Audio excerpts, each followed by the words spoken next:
of the U.S. Armed Forces in protecting our freedom around the world. To honor America, the Community High School Mighty Brave Band performs our national anthem.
All right, Brett, we're back. What a difference in the weather from 1 week, huh?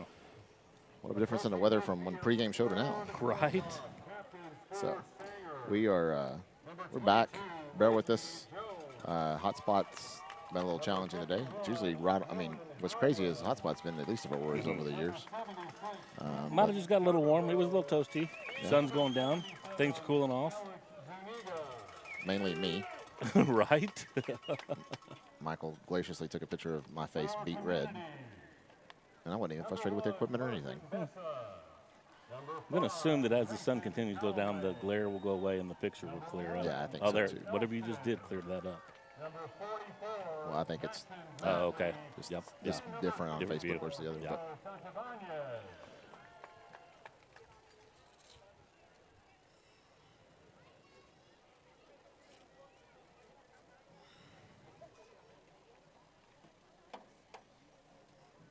That'll be a great view. Too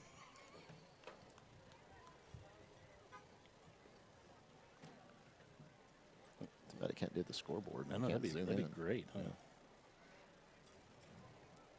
We'll figure it out, people. Yeah, there you go. Halftime. That'll work. I didn't see what happened. Who's getting the ball first? I missed it too. I was watching you mess with the camera. Did you It see? only took one of us to do that. Right? Well, there's only 3 of us here. And it takes 4 of us to do this, so apparently. We're in trouble. Every time I say we are, you need to respond with Brave Nation. All right, guys, I'm going to take my headset off because You want us to turn you down? I'm just going to take it off for a little bit. Okay. We'll just turn her mic down, not because we don't want to hear her, but because we just don't want there'll be less feedback from having 3 versus Background 2. noise. Yeah, agreed. Beautiful sunset. Beautiful night for football here. Just a little bit of breeze out of the east, which is unusual. Not sure who won the toss, but looks like Singer is going to be receiving. You know, we heard Coach Rogers tell us on the coaches show yesterday, if you missed in, the coaches show brought to you by Singer Insurance. He mentioned that he hasn't deferred since 2004, and he won the toss and deferred on Friday night. He usually likes to take the ball and set the tone, so which means he probably starts with the ball a lot because a lot of the other teams defer. So either we won the toss and we decided to take the ball, or we deferred and got the ball. And here we are. We're off. Kickoff is received by Joel. No, that's is that Joel? I couldn't make out the number, Brett. That's probably our rosters are in the bag that we said we don't need this. Yeah, it is on the premises at least, but we'll get it at halftime or something. I think we're pretty good on the Singer roster. Community roster. I'm pulling them both up right now. So 11:35 to play. Like I said, I will do my best to update the score. the best I can, as well as the. I don't know how 30 seconds went off of that. And there goes Reggie all the way down to the 35-yard line. Or no, that's Austin Martin. I'm sorry. All I saw was the 2. You just used to say that. That's Austin Martin. Austin with a 26-yard gain to set the tone at the beginning of this drive. First down and 10, Sanger from the community 34.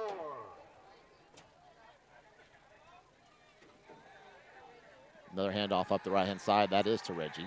Reggie gets stopped for no gain.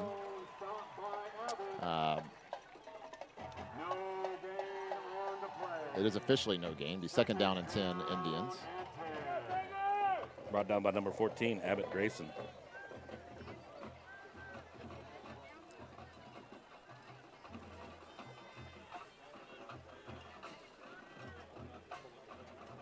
Handoff goes to Reggie to the right side. He finds a little gap, and he's going to pick up. Definitely got the first down. All the way down to about the 18-yard line. Be first and 10 for the Indians. First and 10 Indians inside the 20 in the red zone. First opportunity in the red zone tonight. This is the opening drive. Again, 0-0, 11 minutes to play and ticking. Very fast. First quarter clock. Reed Sebastian at the helm. Play action to Reggie. Reed rolls out into the flat. Gets hit pretty hard out there. Way out of bounds. There's yep. 2 flags flying in. Yeah, that'll be, he was on the white, and they hit him out of bounds. It'll be a late hit, personal foul, 15-yard penalty. Technically half the distance of the goal, first down and goal for your Sanger Indians on this first drive.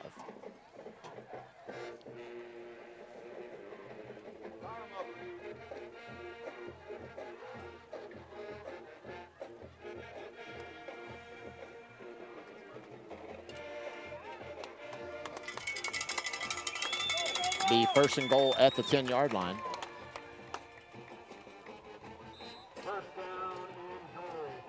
Reggie and Austin in the backfield. Yep. Handoff to Austin Martin up the middle. Minimal gain. Looks like he's going to get about 2 yards. Be second and goal from the 8.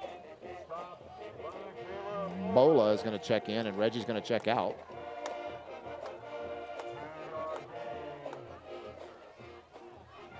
Ma'am? Do I need to zoom in any, or are we good?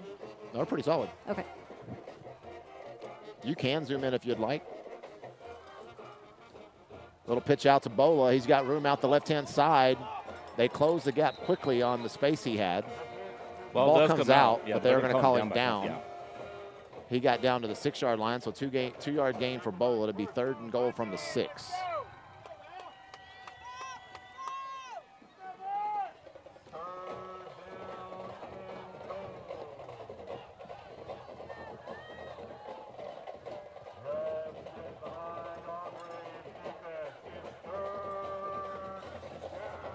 Austin Martin splits out wide to the right.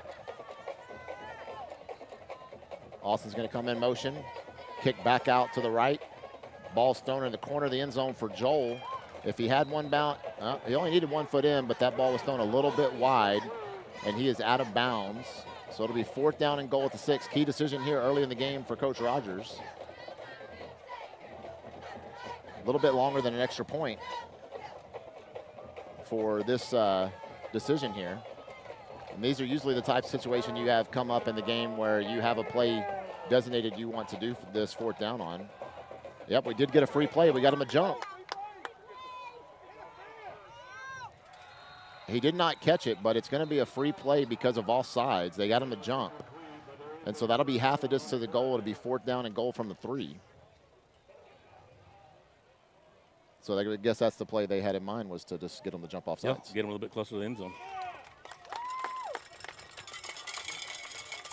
It's now a little more manageable. It would be the equivalent of an extra point now if you went for the field goal. Yes, sir.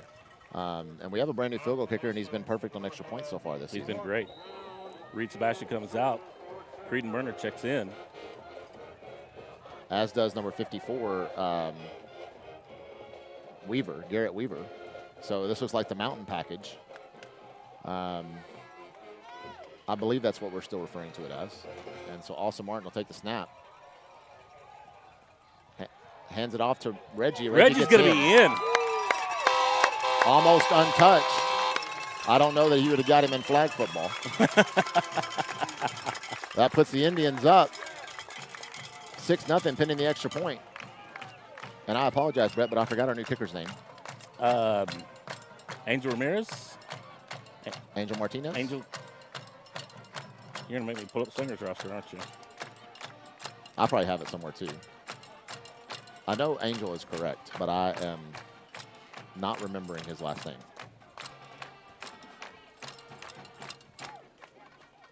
Extra point is up and no good. Wide right. So that'll break the score 6-0.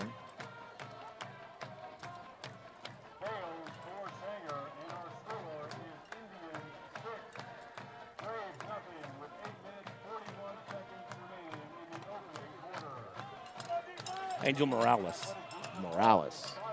Apologize for that. I do apologize for that. We have a lot of Martinez's in the cross-country team that littered up last week, and I think that's where I was getting that from. So 8:41 to play in the first quarter, and Sanger takes their first lead of the game on the opening drive. Don't forget to stop by the concession stand. Every purchase helps us continue this incredible work.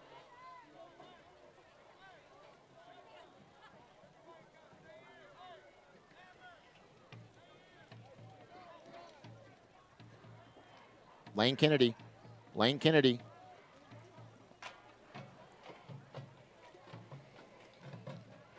at that. It says, go Indians from San Antonio. There you go. Thanks for tuning in. Yeah, thanks for tuning in. It. Chime in.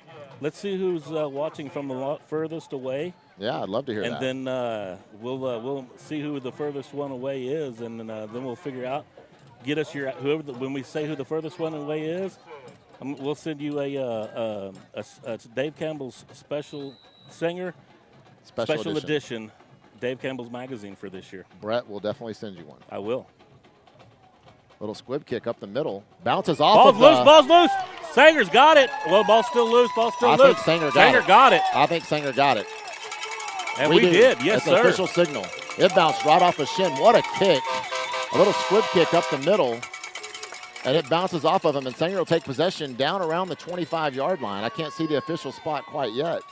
It's going to be the 26-yard line, 1st and 10, Indians. You know, the crazy thing is you see the squib kick all the time. That's what it's designed to do. Yep. You just don't see it happen very often because people are usually, when it's like that, they don't try to go for it. They try to fall on it. And that's the result of just trying to get it on the run. He tried to read that hop, and then it ended up taking a low hop and hit his shin and bounced right to one of the Indians. I didn't see who recovered it. Maybe we'll see a turnover chain on the sideline and get an indication of who got it. Unless he's out there right now. May be on offense. Tough to wear that thing out there on the field. Reed Sebastian fake play action, throws deep down the middle. Joel Rodriguez wide open. Touchdown Indians. 12-0 already. Quick start for the Indians. 8:30 to play in the game. With kickoff and the touchdown, that took 9 seconds.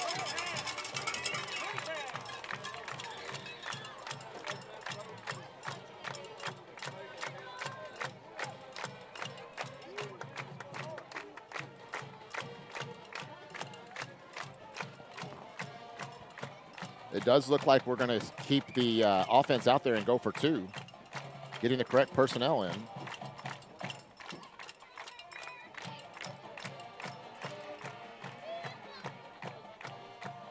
Wyatt Pennington split out to the left-hand side, along with Hendricks. Reggie Jones flanks Reed Sebastian to his right. Austin Martin in motion. Off the hands of, is that Levi or Luke? It's Hendricks. Which one's number 3? Oh, I got it right here. Levi or Luke? Levi is number 3. Levi plays offense. I think that's and then Luke plays defense. Okay. Yeah. We have Mr. Hendricks to our right, so it was quicker to ask him than it was to look at our roster. So it'll remain 12-0. I thought the clock Indians. doesn't run on extra points. It does not run on extra points, Well, we so it lost 3 should not have seconds. ran on that. It is should be 8:30 on the clock, so I'm going to keep my clock at That may be 8:30. what Coach Rogers going out on the field Yeah, for. exactly. I mean, it's 3 seconds, but there's also about being accurate with how you do things. I know Yes. that some people are like, why are we arguing about 3 seconds? Well, it's not the argument. It's about doing it right. Yes. Because, number one, that 3 seconds could come into play late in the half. Mm-hmm. And the other side of it is he going to mess up any other plays if the clock limiter's not getting Yes, it right correct. now? Is he going to mess up any other opportunities for clock to be run accurately? So they're going to keep it at 8:27. I'll update that after this next kickoff because it's 3 seconds and it shouldn't have ran. Joel with the kick. Another squib kick. It bounces off the shin again. This time he jumps on it after it bounces off his shin. But I would imagine the return team is going to have some conversations with their coaches about, hey, let's field that Yeah, correctly. as a matter of fact, because Max Taylor was right there ready to jump on it. So we're finally going to get a look at this Sanger Indian defense. We got Jake Micahs tuning in from Iowa Falls, Iowa. Thank you, Jake. Appreciate you, sir.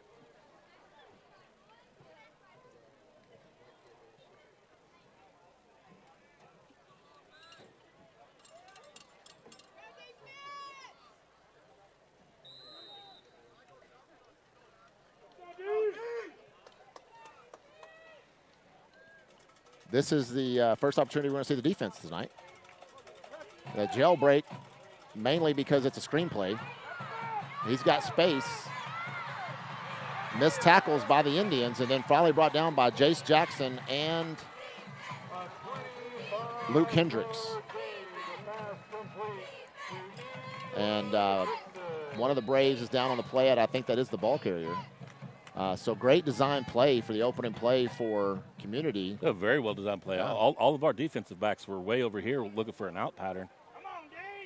And the linemen all let the defensive backs go into the defensive line go into the backfield, and of course it's their first play of the game, so they're eager to get back there at the quarterback, and they think they beat their man, and little do they know they got let go on purpose. Yes, 100%, 100%.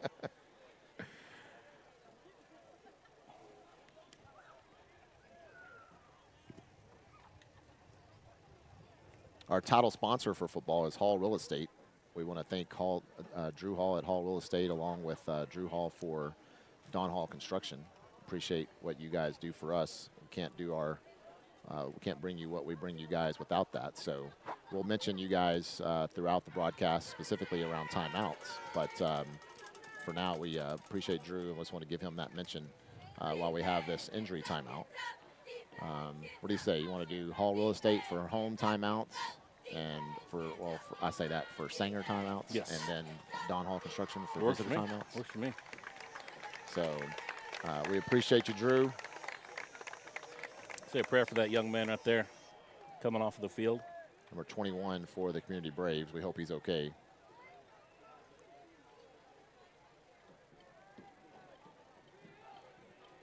I do not remember your players of the game. I didn't know if we talked about jersey numbers or not.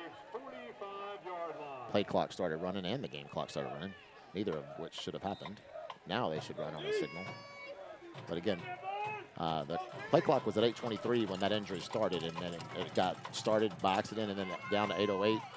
Completed at number 11 across the middle. Guys, we got to wrap up. Two missed tackles there. Jace Jackson trying to chase him down at the end zone. He gets in right before the pylon. That's going to be a quick touchdown for the Community Braves. So 2 plays with the injury timeout in between, and the Braves score very, very quickly, and now go for the extra point.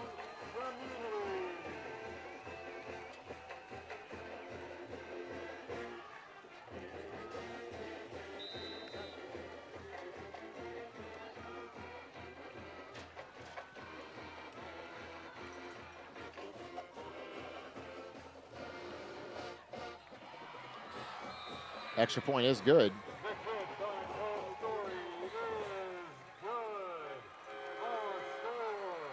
Indians 12, Braves 7. We are 7:49 to play here in the first period. Lots of scoring action. Indians set to receive their second kickoff of the night. Receive the opening kickoff. went down and scored fairly quickly, then kicked off. It bounced off of one of the deep men for the Community Braves, and Sanger was able to recover it and score on the very next play. So the Sanger has touchdowns from receiving from Joel Rodriguez and rushing from Reggie Jones. And then the Braves got their first kickoff that they were able to hold on to and scored on 2 plays, going about 70 yards on that drive to make it a 12-7 game. Sanger missed the opening extra point on their first touchdown and then went for 2 on their second touchdown and was not able to convert. So that's why you have a 5-point game. Little pooch kick. Jace Jackson receives it. Hendricks does a good job of coming up past Jace to help him with the blocking. Jace gets it out past the 40. It's going to be officially marked right at the 40-yard line. It'll be 1st and 10 Indians at the 40-yard line. Good field position on this officially 3rd drive.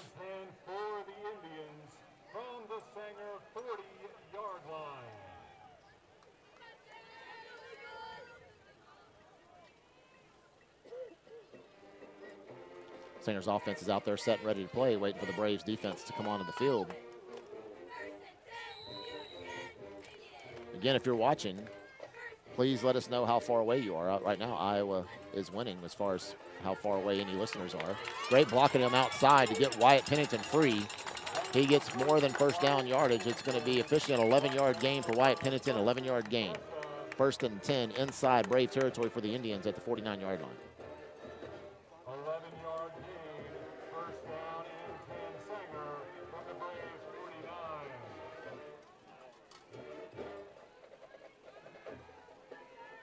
Go, go, go, go, go! Hendricks off to the races. Oh, he tries to cut back, slips, loses his balance, and falls, but not before a big gain. But he also missed a big hit that was coming in at him also, so the slip might not have been a terrible thing. Levi Hendricks with a 24-yard gain down to the 25-yard line of the Braves, 1st and 10 Indians. Austin Martin in motion, handoff to Reggie Jones. They took the candy, they took the bait, and Reggie breaks tackles all the way to the end zone for a 25-yard touchdown run for Reggie. And Reggie, just like he did against last year against Community, is off to the races. He's got 2 touchdowns and I would say quite a few yards already, at least 40 or so yards in the first quarter. Last year, this was his 400-yard game against Community, and he's off to a great start tonight. That brings the score 18-7. Interesting to see what the Indians do here to see if they're going to continue to try to get these points back on the missed extra points. It does look like the offense is going to stay in there and go for 2 to potentially make this a 20-7 game. I think that's the right call. We got to get some of these points back. We have the mountain package in, it appears, and Austin Martin's going to run out to the right. He's got space. He just needs to get to the pylon. He gets in easily, and that'll make it 20-7 Indians after another quick scoring drive. Still 6:58 to play in the game.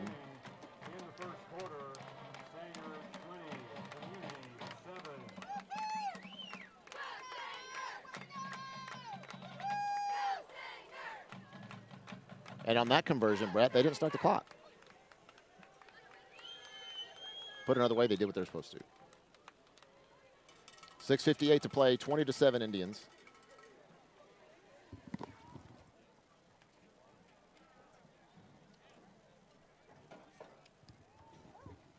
I forgot I'm supposed to be taking stats. I pulled this out to write down key players, and then you said stats. I was like, oh, crap, that's me. We're a jack of all trades.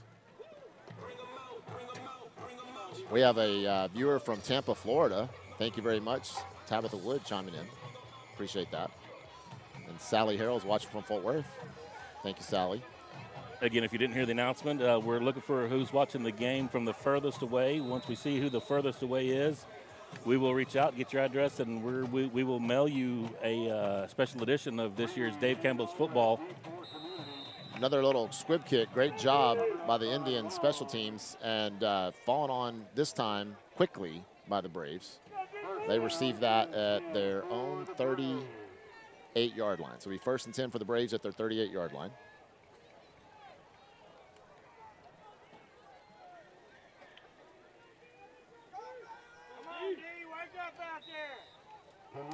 Possession begins at the Braves' 38-yard line.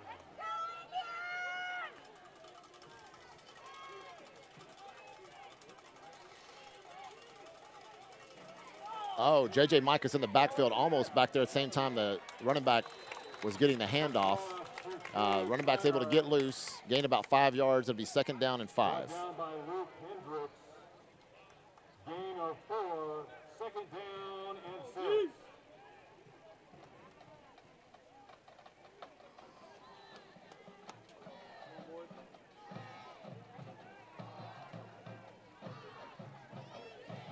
Second down and 5 for Community. Quickly to the huddle.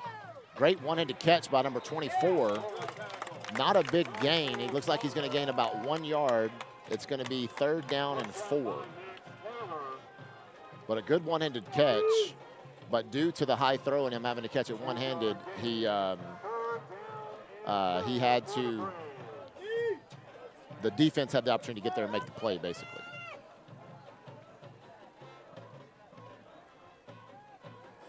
Number 5 back to throw. Looks like another screenplay. Defense in pursuit. Not able to make the play before 1st down yardage is attained, and that'll be 1st and 10, Community inside Sanger territory, right around. Looks to officially be the 40. This guy's walking zigzag across the field. 45-yard line. He started the 45, walked back to the 47, back to the 45, so your guess is as good as mine. But it is officially marked at the 45.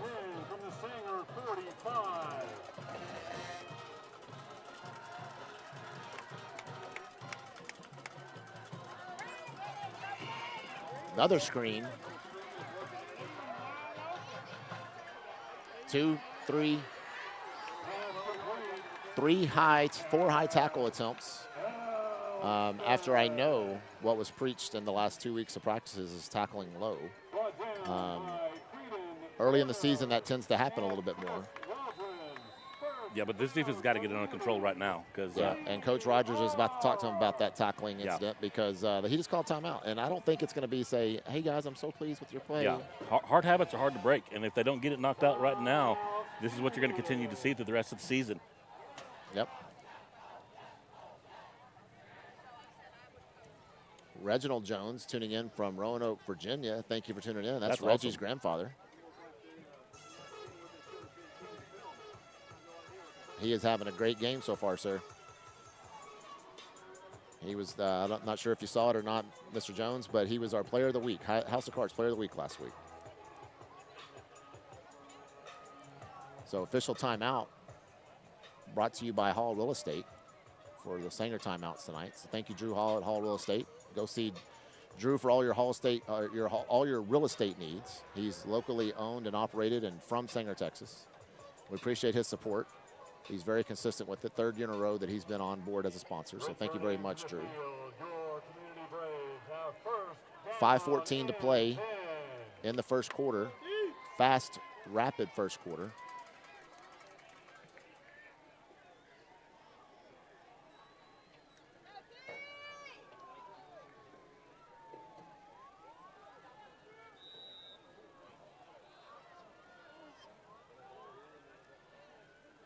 (20-7) Sanger. Deep pass. This is possibly going to be intercepted by Jace Jackson. It is. Looked like the pass was almost intended for him. He's got a good return opportunity here. He gets out to around the 25, and then a flag flies. That's probably going to be on the return.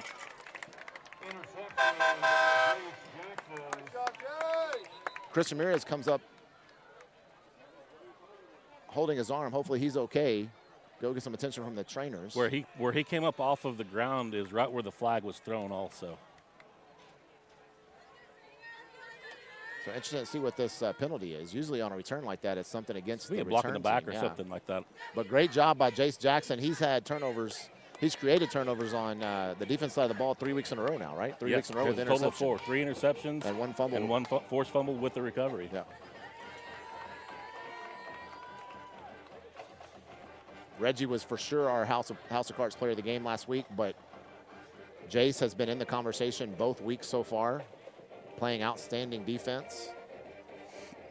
This past week, we ended up going with an offensive player just simply because the offense was 4 for 4 on scoring drives and scored on every opportunity and was near perfect. I still haven't seen an official. It does appear to be against the Braves, but I didn't see an official call on anything. So I'm not sure what the penalty is, but either way, it will enhance the field position for the Indians. Looks like maybe he's going to show now what it is. Nope. All they said was personal foul. Okay.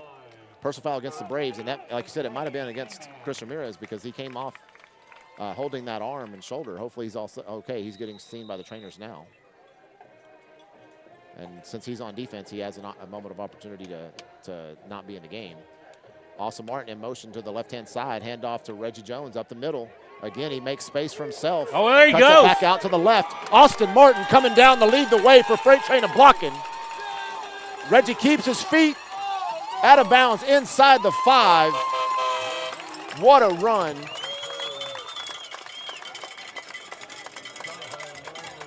I don't know what happened. Dude, what happened? It was just sound. We're still. I know. We just lost sound. 55-yard gain, first down and goal.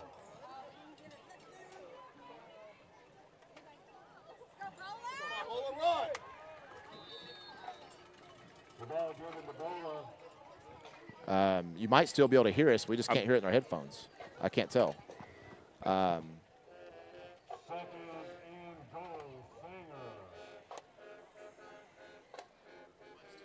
Yeah, we got voice, just no sound. Huh. Okay. Interesting. Our headphone. Okay, our headphones went out. We can't hear on our headphones all of a sudden. Yeah. It's weird. Yeah. I don't know. I didn't get too excited. It was a great play, but I didn't get too excited. Bola with a run inside the 3. Looks to be brought down at the 2-yard line.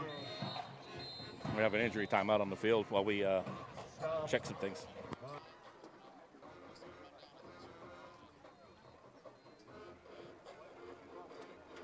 What is that?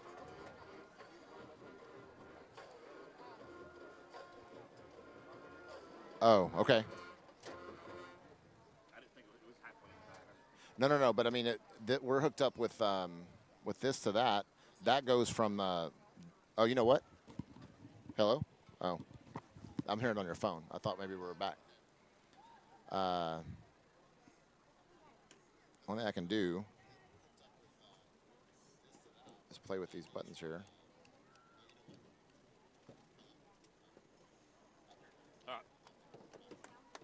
We just don't have any sounds in our headphones. They can still hear us on the broadcast, which is fine.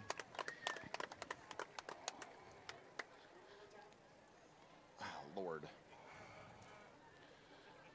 I'm still showing that we're live right now. Oh, there it is. Okay. It's bounced off for a minute. All right, there we go.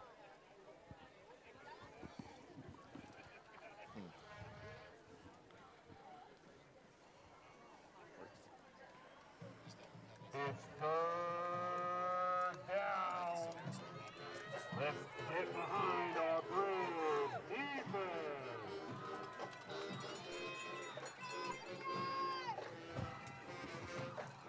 Austin Martin goes in motion. Handoff up the middle to Reggie. He gets hit immediately.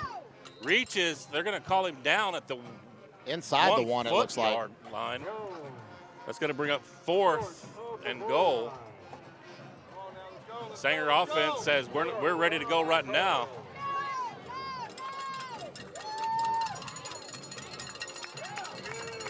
There he is, in for the touchdown.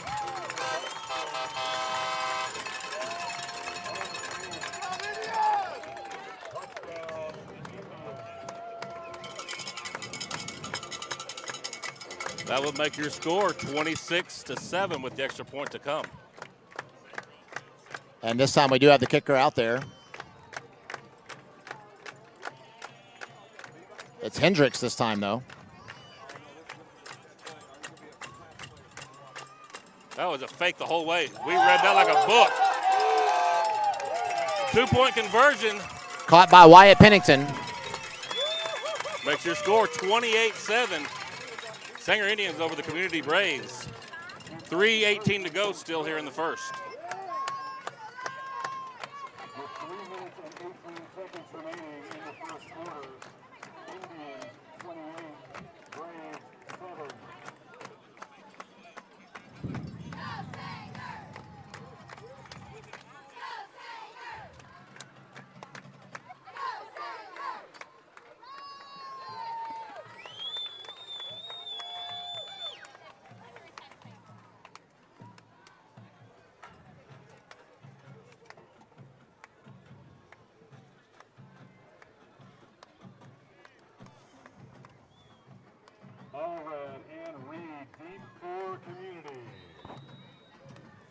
Rodriguez to kick. Good start for the Indians. Another Pooch kick right up the middle. Ball's still bouncing. Ball's still loose. Ball's finally going to get fallen on right around the 32-yard line by Community. Has that been Joel again on that kick? Oh, that would look like Angel on that kick. Okay. We have a variety of kickers. Yeah. I think I'm next in line. 28-7, great start for the Indians. Brett, this just in, we're still in the first quarter. Yes. So I'm going to tell you something also that I don't know if you were. I was talking to Zane Garcia yesterday. I believe it was yesterday, and I told him, I said, "Hey, y'all jump on them, don't let up." And he said, "We've already had that conversation. Coach Rogers told us from last year that we took a little bit of a break last year against them, and they made a little comeback." He said, but he told the starter to expect to play almost the entire game. That ball is going to fall incomplete around the 49-yard line.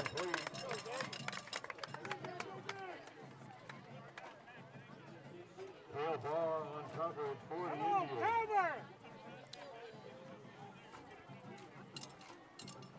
Second down and 10.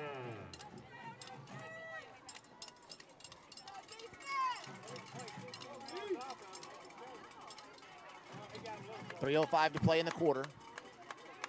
Little end around to number 32, excuse me. He gets first down yardage and more. Finally brought down by number 44, J.J. Micus.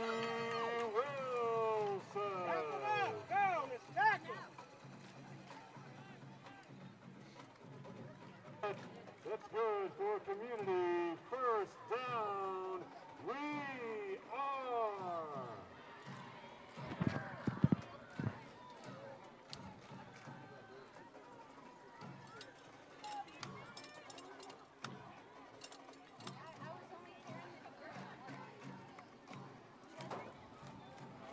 Less than 2:30 to play here in the first quarter. Number 6 for Community, back to pass. Caught the middle. Another first down for Community. One of the Community players lost a shoe. The receiver on the play lost a shoe. Be first and 10 for Community at the 33-yard line of the Indians.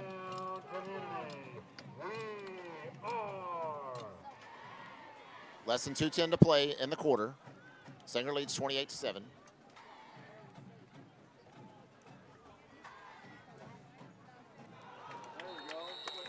We're going to have a flag down on this. We have an illegal man downfield. There's 2 men. Illegal men downfield, Yeah, multiple. 5 yards downfield. That's probably an RPO. Yeah. And he didn't get the pass out quick enough.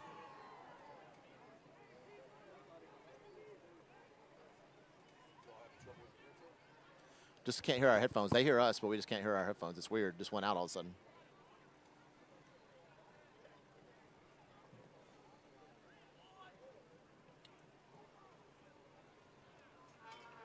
Illegal man downfield on Community. First down and 15. Number 6 back to pass. Pass is intended for number 20. 20. Little high.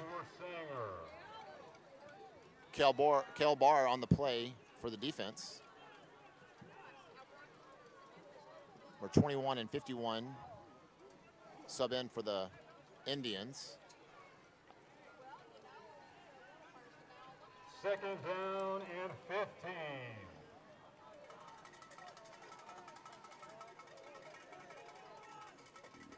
Tyler McClanahan is number 21.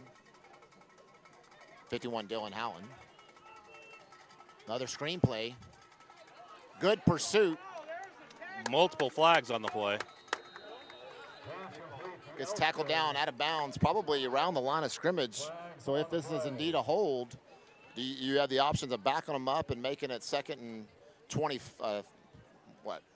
15, 25, or third and 16.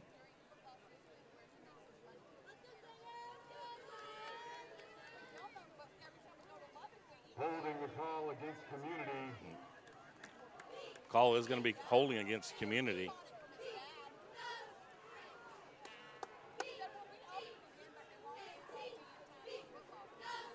Looks like we are going to back them up. So it'll be 2nd down and 25. I kind of agree. You could go either way on that either decision way. Yeah, there. that's a tough one to get onto. As big of the yardage chunks they're picking up, 3rd down and 15, they're probably going to go for it in 4-down territory right there if they just get some of that yardage back on 3rd and 15. So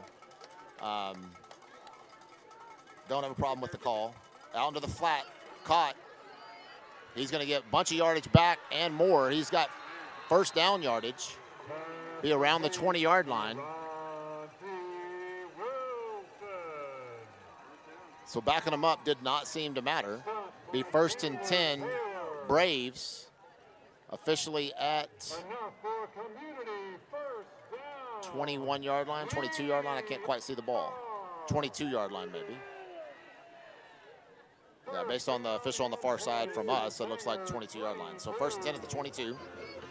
Minute 6 to play.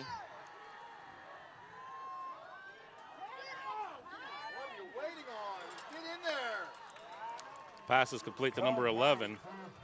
Brought down immediately, but that will be enough for another Braves 1st down. 1st down and goal. We are. 1st and goal, Braves. They appear to be right around the 6-yard line. Handoff up the middle. Got plenty of space to get there, and he scores. It's going to make it 28-13 Indians with 35 seconds to play in the 1st quarter.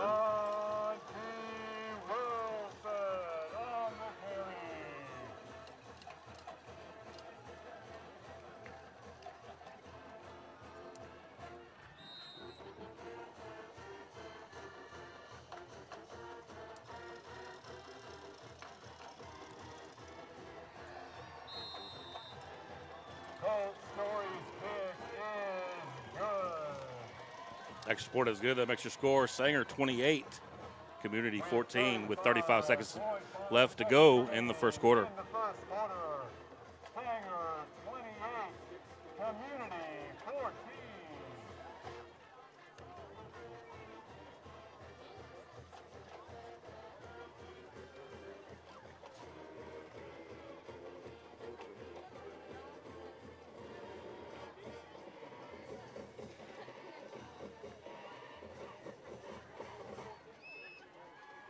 Ladies and gentlemen, when we reach the end of the 1st quarter, do not leave your seats as we will have a community high school student kicking for a college scholarship. That's cool. Did you hear that?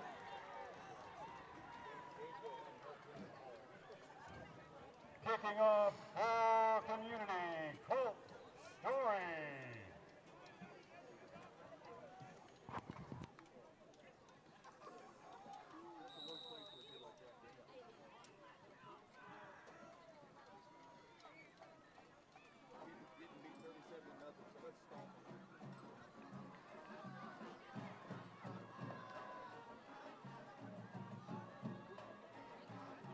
Another pooch kick going to be fielded by Jace Jackson. He's going to get forced out of bounds on the 39-yard line. Be 1st and 10 for the Indians. By Jace Jackson.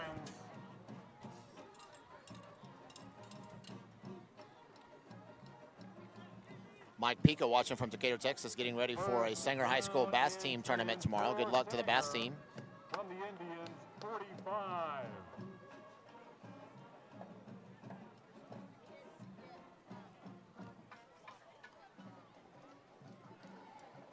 Indians will take possession at their own 45-yard line, 29 seconds to play in the 1st quarter. Very high scoring 1st quarter. Levi Hendricks in motion, gets the end around. Jet sweep, has some space to run. Get inside Brave territory, inside the 45-yard line. Penalty flag thrown around the 40-yard line. Stopped by Carson Bessa. Flag on the play. I didn't see the flag. Must have been a late flag. It's over there at the 40-yard line, right around, probably going to be holding on one of the receivers maybe.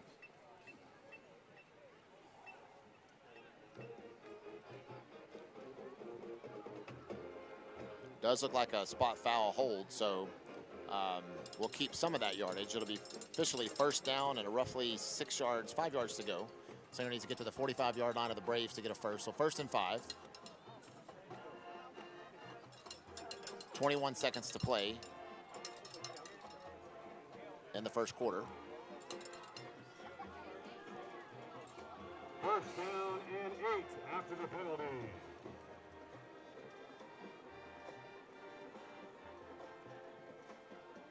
Reed Sebastian back to pass, across the middle. Great move by Wyatt Pennington. The ball comes loose. Able to grab it back quickly. Great job by Wyatt to concentrate and focus and go to the ground while being tackled. Ball bounces right back to him. He's able to hold on to it inside the 20 for Wyatt Pennington. Big yardage on that play. That'll be the first quarter. And on that play, Brett, I know you were trying to keep stats. That would have been, for Wyatt Pennington, that would have been 29 yards.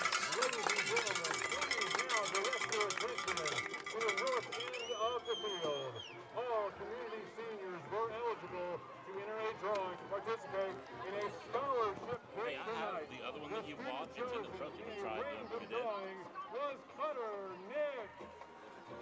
He'll be attempting a Try it at halftime, maybe. yard field goal. If he makes this trick, he'll receive a $1,000 scholarship from Encore and the Community Education Foundation.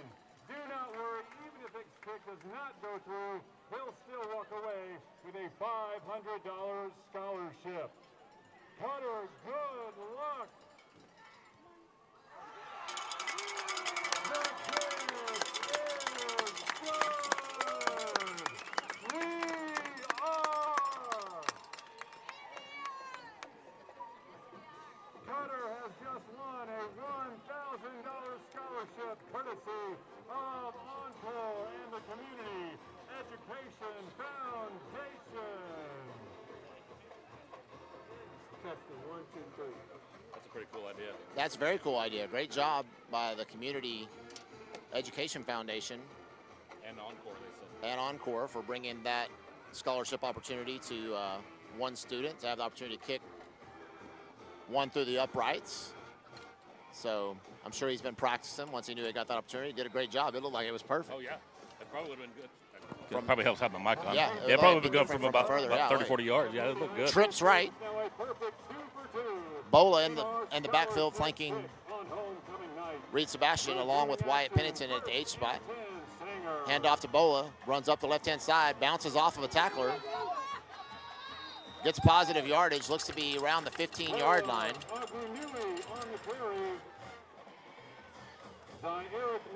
Be second down and 6 at the 15 as we start the second quarter. 11:57 to play. 5-yard gain. Second down and 5.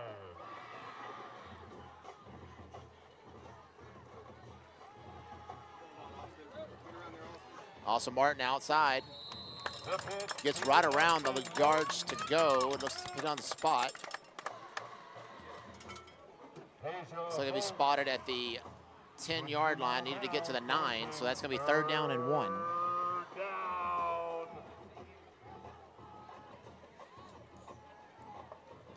Third 28-14 Indians, second quarter, early second quarter, 11:37 to play. Bola, the deep back. Hand off to Bola, runs up the middle. Looks like he has enough yards for the first down.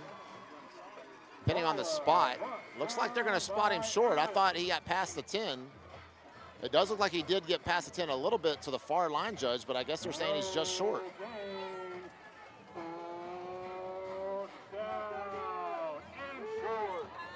So Reggie Jones checks back in. Reed Sebastian at the helm. They try to get him to jump off sides. They don't bite. So we're going to recheck, get a play call in. Austin Martin and Wyatt Pennington switch sides. Less than 11 minutes to play. Reggie runs up the middle, has first down yardage and more, and he's in the end zone. Third touchdown of the night for Reggie Jones.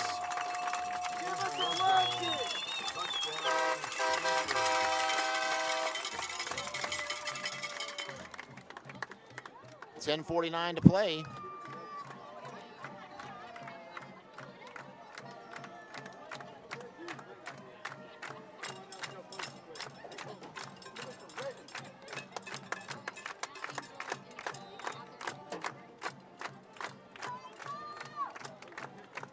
(34-14), pending the extra point. Snaps good, holds good, kick is up. It is good. I see a flag on the play there late. Could be leverage or interference with the center. Could be enforced in on the kickoff. Are you kidding me? Oh. Hey, they're ready.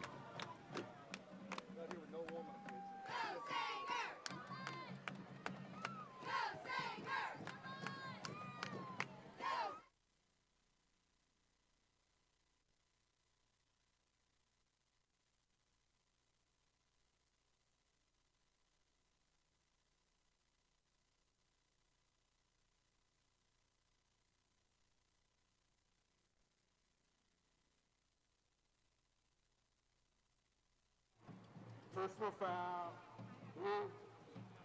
We're marked off on the kickoff. All right, so personal foul against the Braves on the extra point. So that'll take us into, they're going to come back over to the sideline and get probably a different play, because now you're going to kick off. You're going to kick off inside Brave territory. I would imagine you're going to do some type of onside, because Yeah. You're already in Brave territory right now at the 45-yard line where you're kicking from. Has to go 10 yards before you can touch it, so that'll, if the Sanger is able to recover it, it will be at least at the 35-yard line.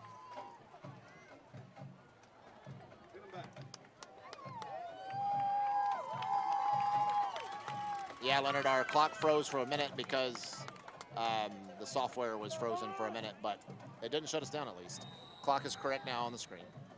And we will continue to tell you the clock as often as we can verbally, because sometimes the software that we're using does freeze up because we're working with the hotspot, and again, the speed of the Wi-Fi is not as fast as we'd like it. Onside kick to the right-hand side. Indians had a shot at it. It was a really good onside kick. It didn't get that high bounce like you were hoping for, and I really thought it was going to right there at the end. Yeah, it did look like it was going to. But the Braves recover it, and it'll be 1st and 10 Braves at the 35-yard line. Mm-hmm. So again, your field position is not really impacted from a defense standpoint.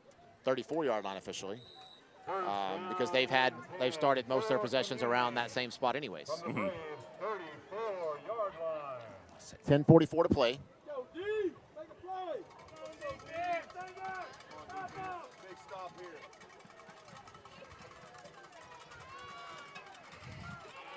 Oh, Dez had a shot in the backfield. Would have been a loss on the play. Was able to make the tackle, but then he got help from his friends on the defensive line, including number 0, Max Taylor. Be a gain of 2. 2nd down and 8.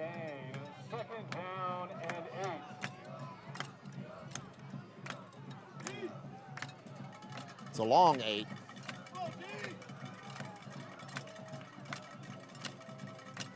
Hand off to number 22 up the middle. He gets wrapped up initially, not able to hold on, and then is off to the races. Going to be drugged down by Jace Jackson. Jace attempts to hold on to the ball in the process to get another strip. Wasn't able to do so, but does make the tackle, but not before a big gain for the Community Braves into Sanger territory. Be 1st and 10 Braves at the 35-yard line of Sanger.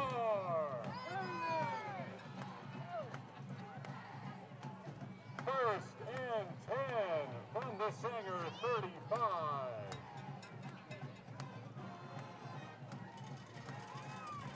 Ball's loose, Sanger's got the ball.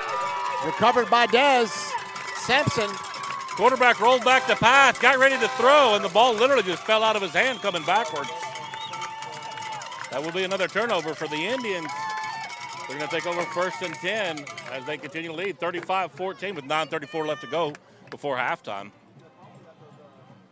Like you said in pregame, it's this is those moments where we let this team back in the game a year ago, and this is where you keep the pedal to the metal. Absolutely, yes, sir.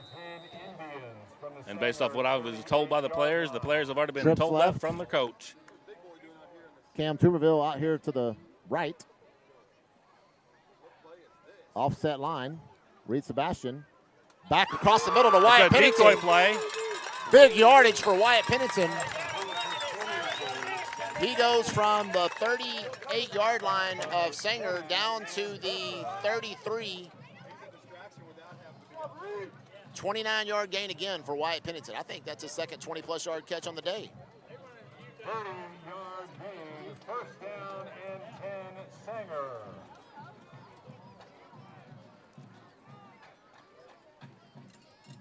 Out into the flat, Austin Martin. Minimal gain. Pass complete to Martin. Actually going to officially no gain, be spotted out at the 33-yard line. Be 2nd down and 10.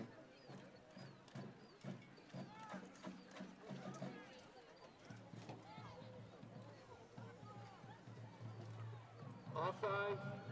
Oh, I did not see that penalty. Offsides against the Braves will make that 1st down and 5. Down and 5.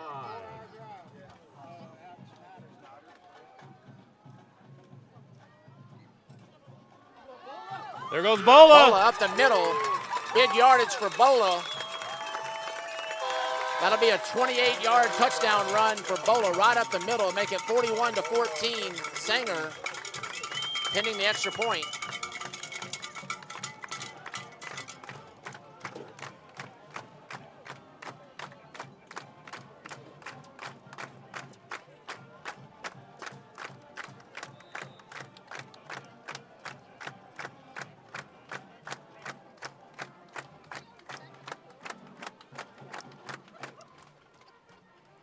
Extra point is up and good, making it 42-14 Indians. 8:52 to play in the first half. Sanger 42, Community 14. 8 minutes, 52 seconds. Brad, that's a lot of scoring. In the 2nd quarter. And I know you're doing such a great job of keeping up with stats that you're probably all over it. The J.R. Aries State Farm Agency is proud to support Community ISD athletics. And the J.R. Aries State Farm Agency, we're all about protecting what matters most. Your family. In area scores, Blue Ridge leads Bonham 7-0 early first quarter. We're here to fight for Ponders up over Gainesville 7-0 early first quarter. I believe these scores are old. I think I can get this to refresh. Community ISD with us, and let's secure your tomorrow together. Like a good neighbor, There we go. JR is there. Pilot Point trailing Lindsay 28-7.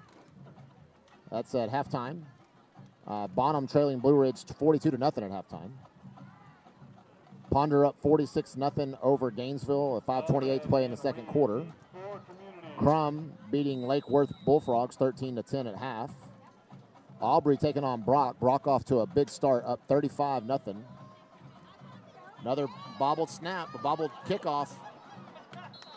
Sanger there to try to attempt to get it, but not able to recall it. Braves able to hold on to it at the 21-yard line. So Brock up over Aubrey, 35-0 at half. Farmersville trailing Commerce 20-7. 10 minutes to play in the second quarter. Tom Beam up over Valley View 14-0. Another area game. Sanger up 42-14 over Community. Oh, y'all knew that already. Okay. I still leaned in to listen just in case. Cattle Mills losing to Sunnyvale 21-7. Then Austin trailing Parrish 20-14. 9 minutes to play in the second quarter. And Salina beating Gunner 14-6. 5 minutes to play in the second quarter. One score game. As we get back to our action.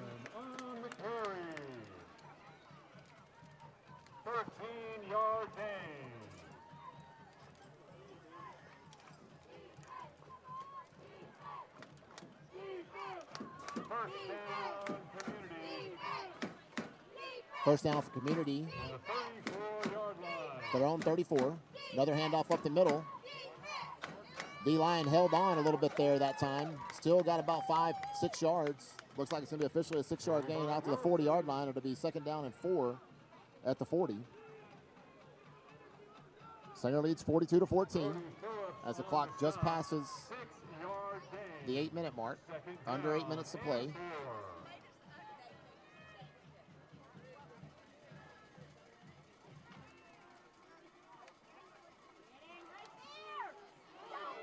Able to break a tackle or two. Get brought down by Hendricks. That's Luke Hendricks. But not before it's a first down yardage. Officially at the 47-yard line. J.J. Micas checks back in.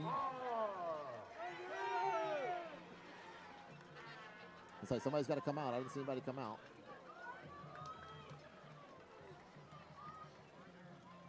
First and 10 from the Braves, 47.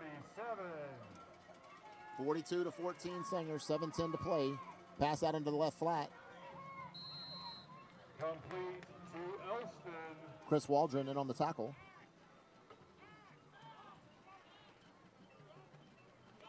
Phillips on coverage for Sanger.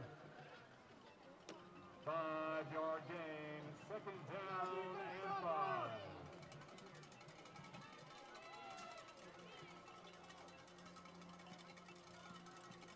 As we pass the 7-minute mark.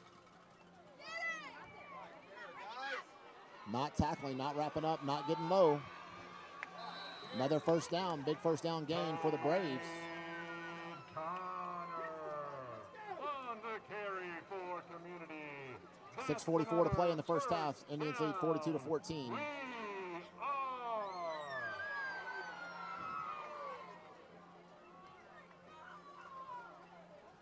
Waldron on the stop for the Indians.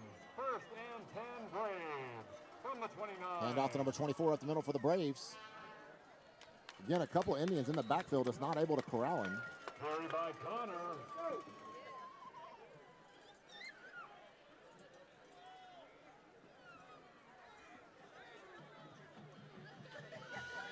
A couple of people have asked to see the cheerleaders. We will do our best to get the cheerleaders in the picture when we get that opportunity during the broadcast. Lots of fast action happening tonight and lots of scoring drives, so we haven't had a lot of breaks in the action to be able to do so, but we will. That's a movement on the early, timeout. Indians didn't see something we like there.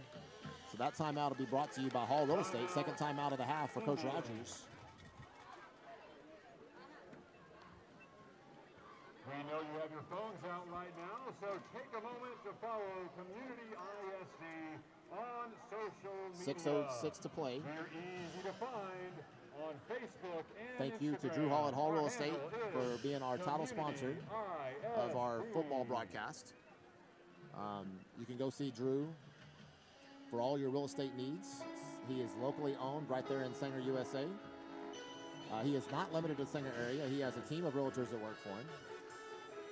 They do a great job, help you find a home or help you sell your home, whatever you're needing to be done. Our community timeout is going to be brought to you by Don Hall Construction. They have not called any of their timeouts yet, but we do want to give a shout out to Don Hall Construction during this timeout as well. So thank you, Drew Hall from Hall Real Estate and Don Hall Construction. Appreciate your support. Third year in a row that Drew Hall's been on board as a sponsor. Handoff number 22 up the middle. Couple of big hits, but not before he gains really close to first down yardage. It looks like he's going to be slightly short. It's going to be third down and right at a yard to go, with maybe less than a yard. 7-yard gain. They do need to get down to just outside the 19 to get it first, and they are just outside the 20. So big play for this defense.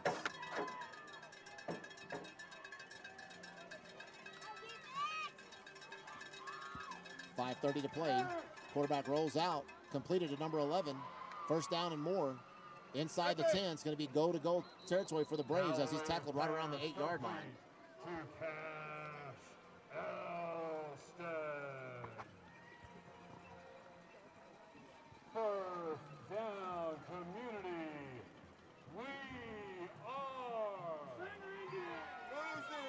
First and goal.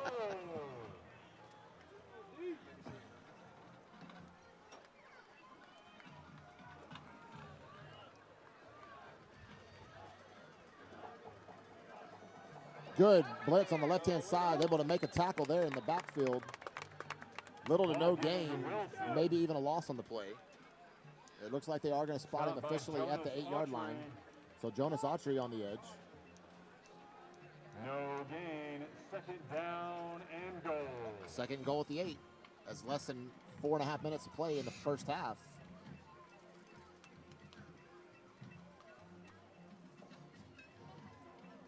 (42-14) Indians. Indians have had a big first half on the offensive side of the ball and has created turnovers on the defense side of the ball. Little delayed handoff in the backfield. Wilson. Maybe a yard gain. Be third down and goal from the 7-yard line. That run was by Wilson for the Braves. I did not see who was in on the tackle. Looked like a tribe of Indians. Third and goal. As the clock ticks less than 4 minutes to go.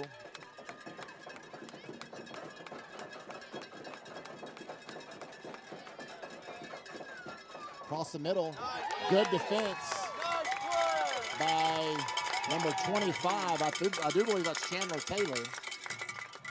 Chandler Taylor on the breakup. So that'll be 4th and goal at the 7.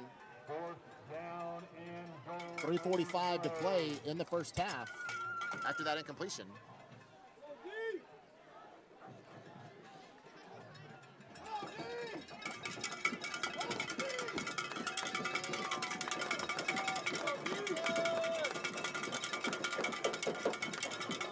Going to be a timeout called by community, so that'll be a Dawn Hall construction timeout. Community. Again, if you're thinking about building your own home or looking to do a remodel or other things to your house, Drew Hall at Dawn Hall Construction can be your assistance on that. Cheerleaders are about to throw out some shirts, and I'm not going to stand up to catch a shirt. I'm going to stand up to protect our equipment.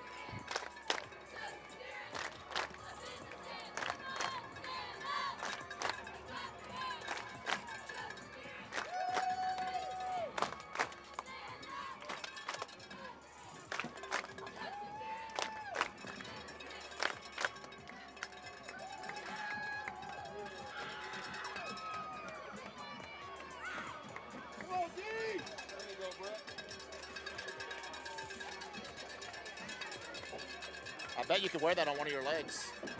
Probably gonna find a kid to give it to. That's a better idea. Let's go, D! Oh, there you go. That's for Jenny. Give it to Jenny. Talk about that one. All right, 3:45 to play.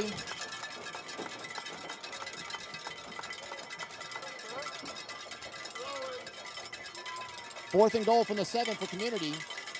Motion man. I think there's going to be an illegal motion or illegal formation on community. I don't think this is going to stand. This flag came as soon as the ball was snapped, which tell me they did not have a legal formation, I think. So we'll find out if I read this right, but I don't think we were offsides, and as long as we didn't have too many men on the field, I do believe this will be either illegal formation or illegal motion.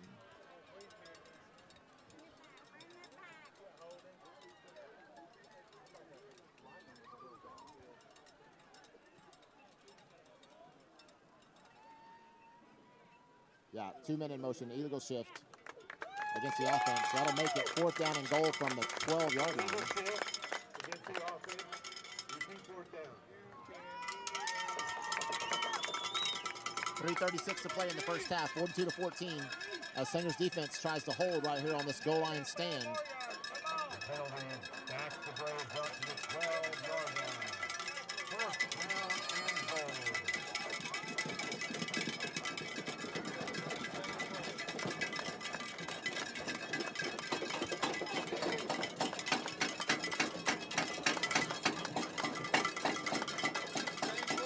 Indians get loud. Fans getting loud. Great job supporting the tribe out here. Pass is thrown out into the flat, incomplete. That'll be a turnover on downs. 1st and 10 Indians at the 12-yard line of Community. 3:30 to play in the first half. I'm going to go ahead and say this publicly that next game I'm not going to sit by Chad Hendricks because he keeps making me laugh, so I'm turning my microphone off.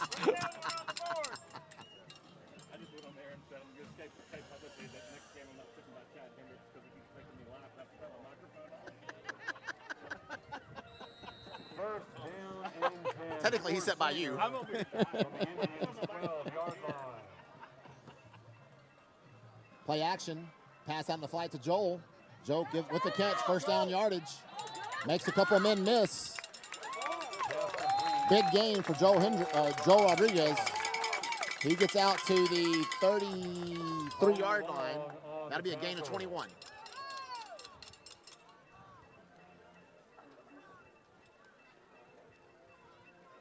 First and 10 from the Sanger 33. Also Martin at the helm. Reed Sebastian split out wide to the right, going out for a pass. Also Martin with the keeper. First down yardage and more. Still on his feet into Brave territory.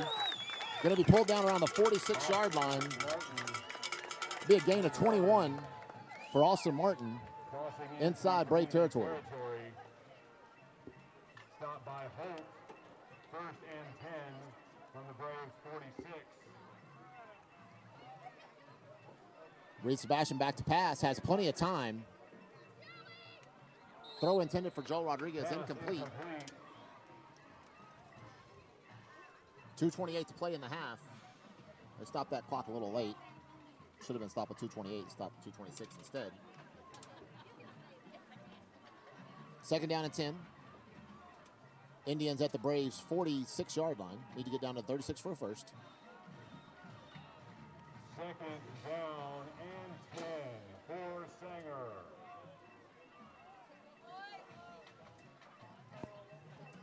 Hand off to Reg Jones.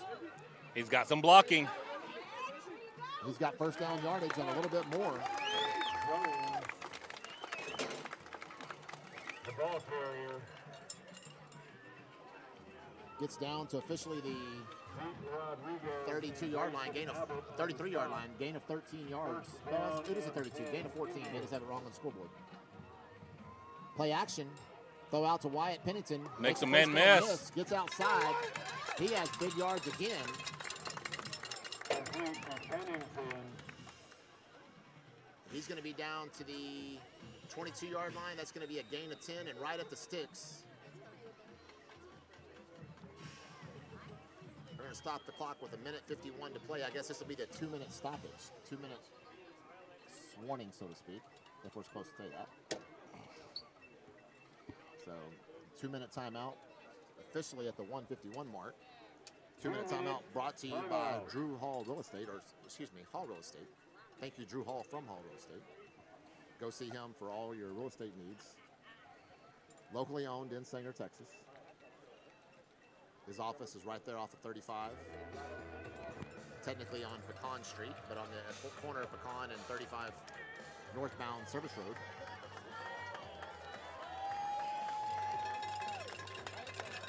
It is the second quarter. Almost halftime, Cody Alomar. High-scoring first half affair.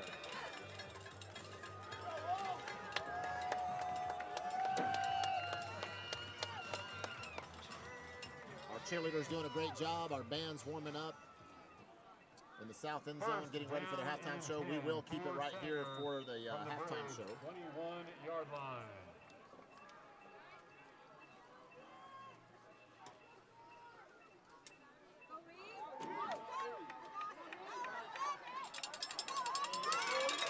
Austin's in for the touchdown. 21-yard run for Austin Martin. Makes it 48-14, pinning the extra point for your Indians as we approach halftime.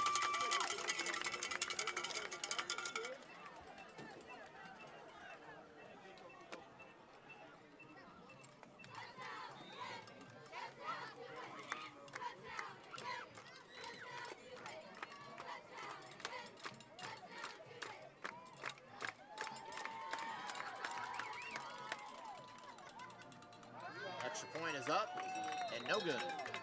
A little bit wide to the right. So with a minute 41. 7 seconds to go in the second quarter. Sanger 48. Minute 41 to play for Community Braves homecoming. The Indians lead 48-14.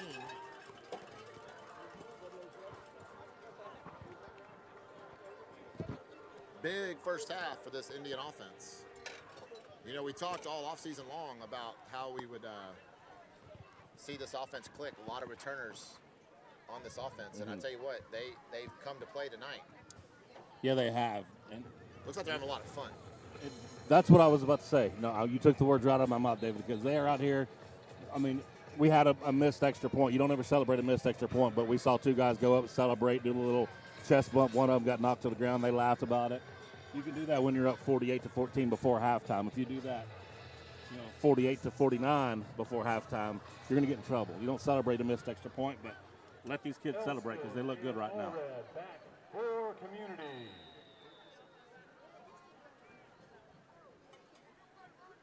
Morales to kick for Sanger. Another little squib kick. Took a couple of great hops there for Indians to have time to come down there in the coverage and tackle the ball carrier for Community right around the 25-yard line. Looks like going to be officially spotted on the 25. Be first and 10 Community Braves at the 25-yard line with a minute 35 to play in the first half. Bar on the stop.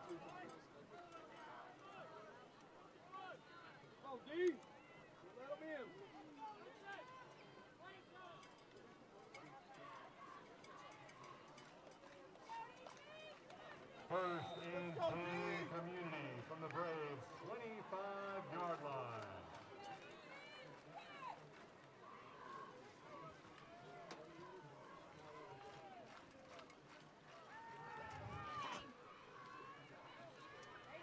Pass. Pass complete to Grayson Shelton. Stop by Jace Jackson. We're still learning our new software on the fly. I added 2Q. Let you know it's second quarter. Second down and 4. Because I know most of you tuning in saw that score and thought, is this about It's the almost game over. almost over? Yeah, no, it's not even halftime, ladies and gentlemen.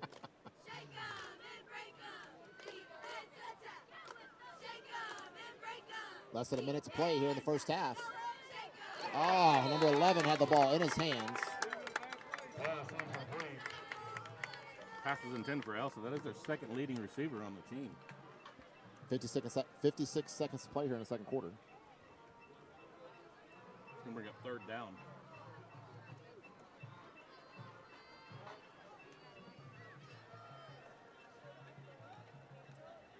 Two things to take away from Sanger's defense right now is they've got to wrap up low.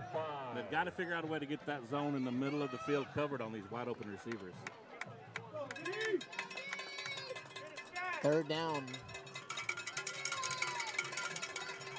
Blitz. Yeah, that's a hold on the outside. Not called. No flag on the play. Braves are able to get first down yardage. They'll call a timeout here, it looks like. Yeah, that'll be a Don Hall construction timeout. 49 seconds to play in the first half. Timeout Braves. What did he say? That's how it's spelled on Max Prep's roster. Yeah. Yeah. What he's going by then. Yeah, run up there real quick and tell him. We probably just email Max Preps. Again, thanks to Don Hall Construction for being a sponsor of our program.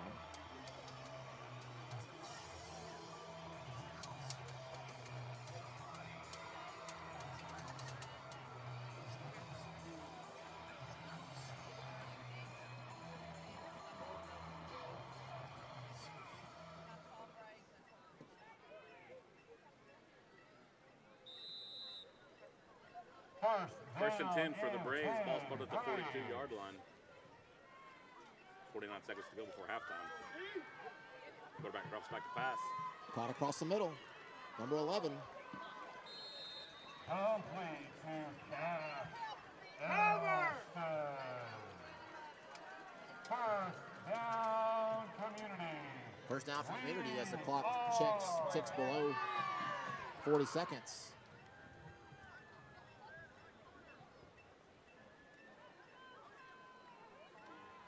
Rolls out to the right. Across the middle. Pass is going to be incomplete, out of bounds. Stop the clock with 26 seconds.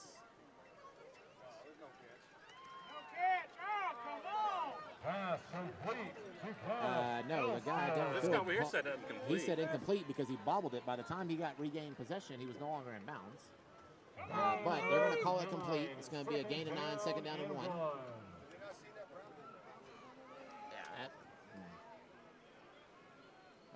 Questionable call there. Makes a second down and 1, 26 seconds to play. Pass across the middle. Number 11 breaks a couple of tackles. Gets tackled inside the 10. Be first and goal for the Braves once again. And they have a player down. I don't know how that works. I don't know if it's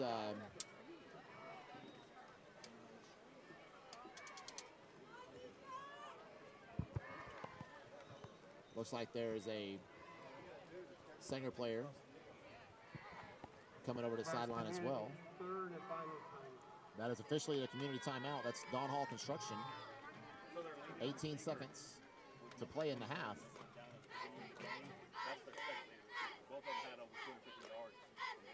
So thank you to Don Hall Construction. If you're thinking about building a new home or doing a remodel, go see Drew Hall at Don Hall Construction for all your construction needs. We appreciate your support, Drew Hall and Don Hall Construction.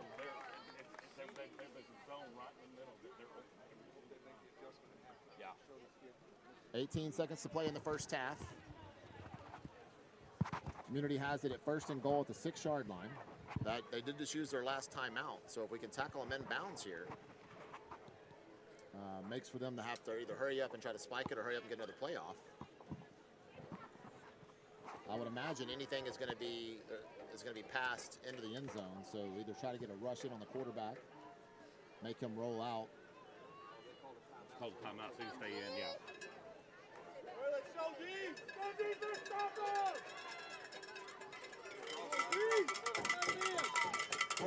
I don't think you have to worry about running. And now, Sanger, Coach Rogers wanted to see what the formation was going to look like, and then he calls timeout so he can get a good look at it.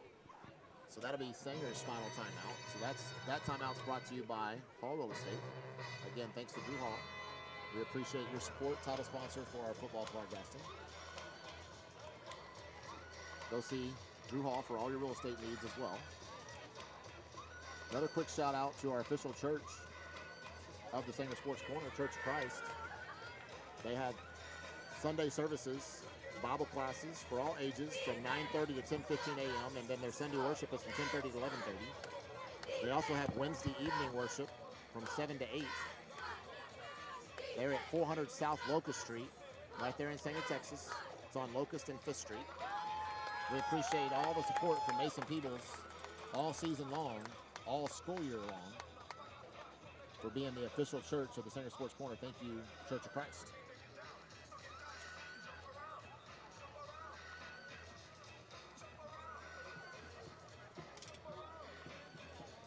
Again, 18 seconds to play. No timeouts left for either team in the half.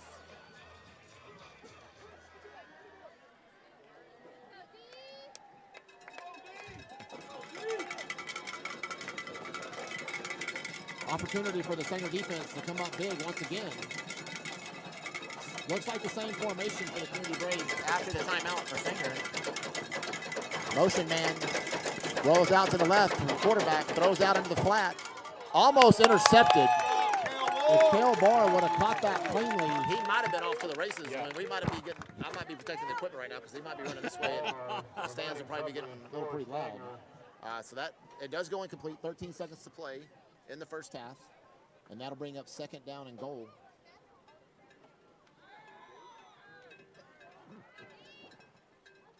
For the Braves. Again, no timeout, so they're going to be quickly back to the line.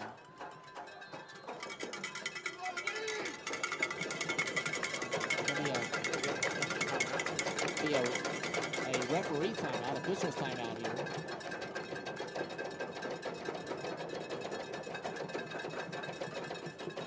Looks like like he's motioning the press box or something. I don't know They what this moved is. the ball forward 1 yard.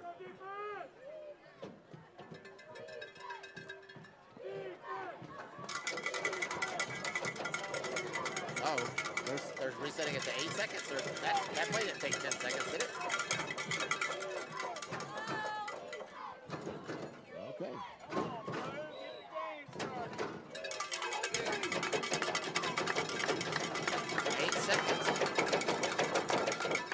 Into the flat. He's going to be tackled down. Big tackle by Cole Barr.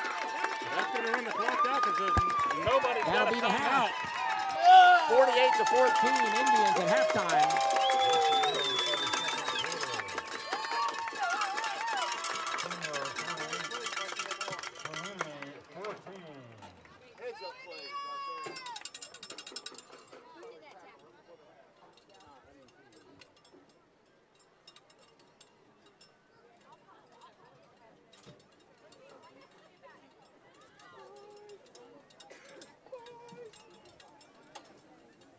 So again, we'll keep the broadcast going as we set up to show you the band performance. Me and Brett will take a break, but keep the mics open for you to hear the band performance. Great job by the Indians. The Community Braves will get the ball in the second half. We are on the visitor side, so the band will probably be performing towards the home stand, so you'll get a different viewpoint. But enjoy the sounds of the Indian band.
Ladies and gentlemen, entering the field for your halftime entertainment is the Spirit of Sanger, the Sanger High School Marching Band. The band is led on the field by drum majors Elena Lerma and Roger Santana. Tonight, the Sanger Band would like to honor our Rookies of the Week, Jace Billieu, Raymond Watley, and Tate Laird. Our Vets of the Week are Axel Morgan, Austin Sayer, and Michael Guajardo. And the Section of the Week, the Trombones. Tonight's performance will feature the band's 2025 UIL contest show entitled Head in the Clouds, exploring the imagination of what lies beyond. Featuring music composed by Harold Allen, Leslie Bercussi, and Anthony Newley, arranged by Ian Grom and John Mapes, featured in the films The Wizard of Oz and Willy Wonka. We hope you enjoy the show.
me.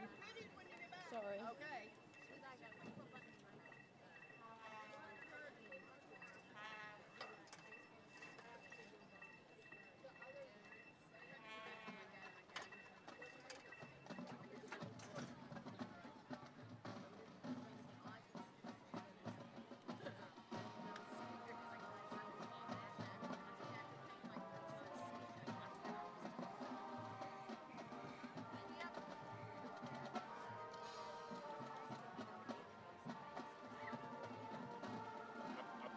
Brought some backup stuff, but I don't want to do all this.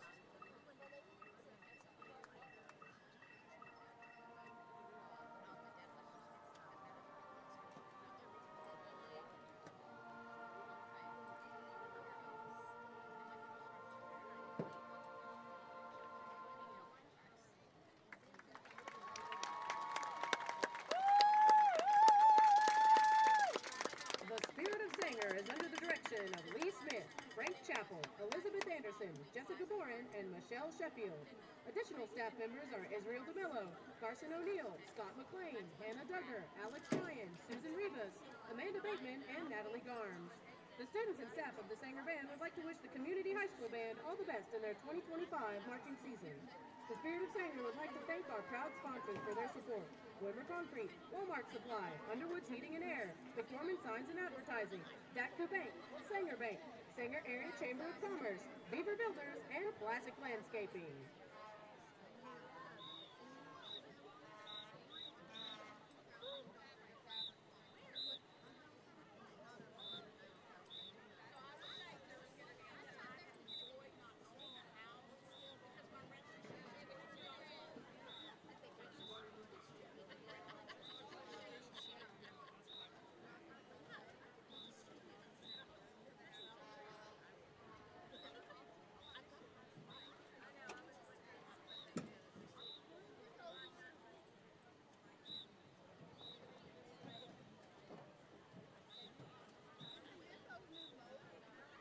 Maybe a little bit.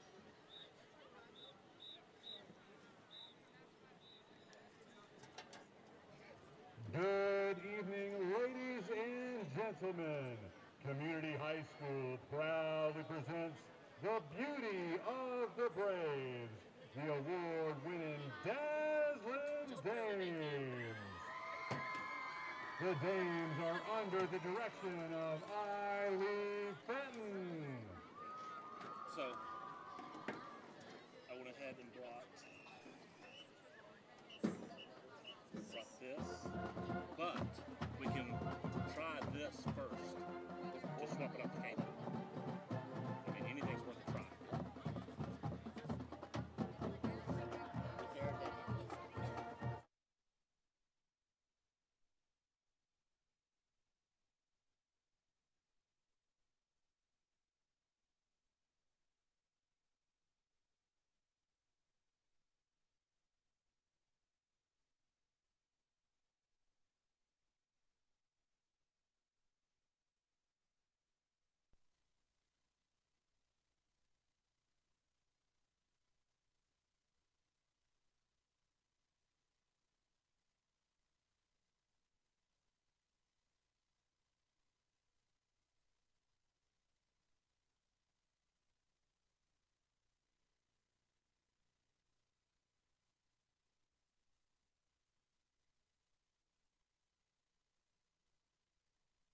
Are Alejandra Amador and Caitlin Vega. No, that didn't do it. Team of the week is Caitlin Vega. So you want to go ahead and change out to that one?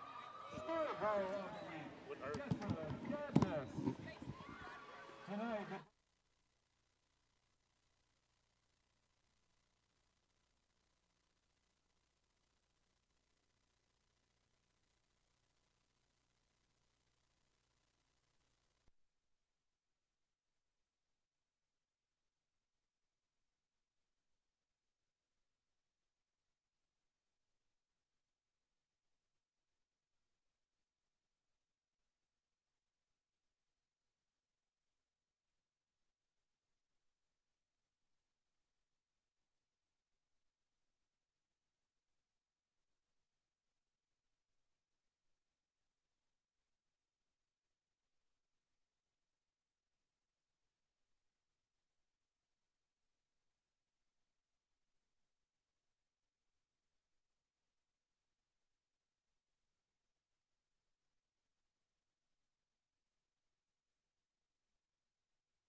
I got one ear. Have the package on that. Good.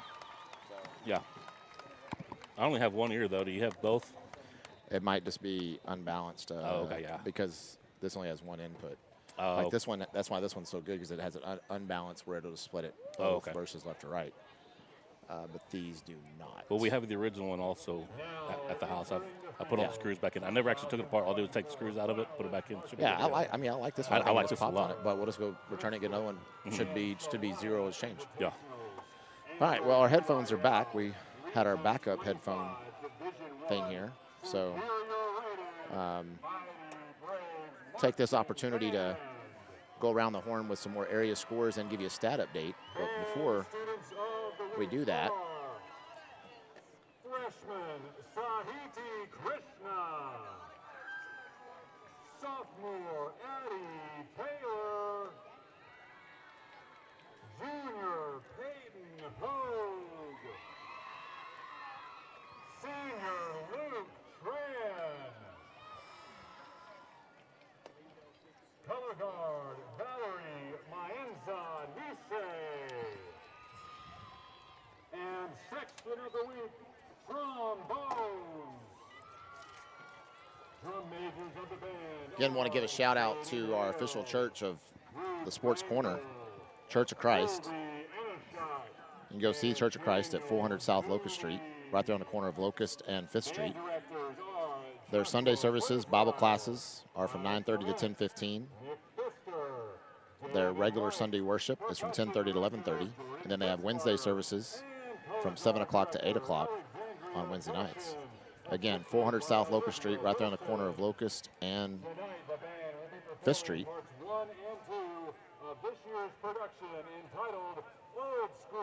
Classes include ladies class, 2 adult classes, couples class, young adult class, college age and young professionals, cradle roll, high school and junior high.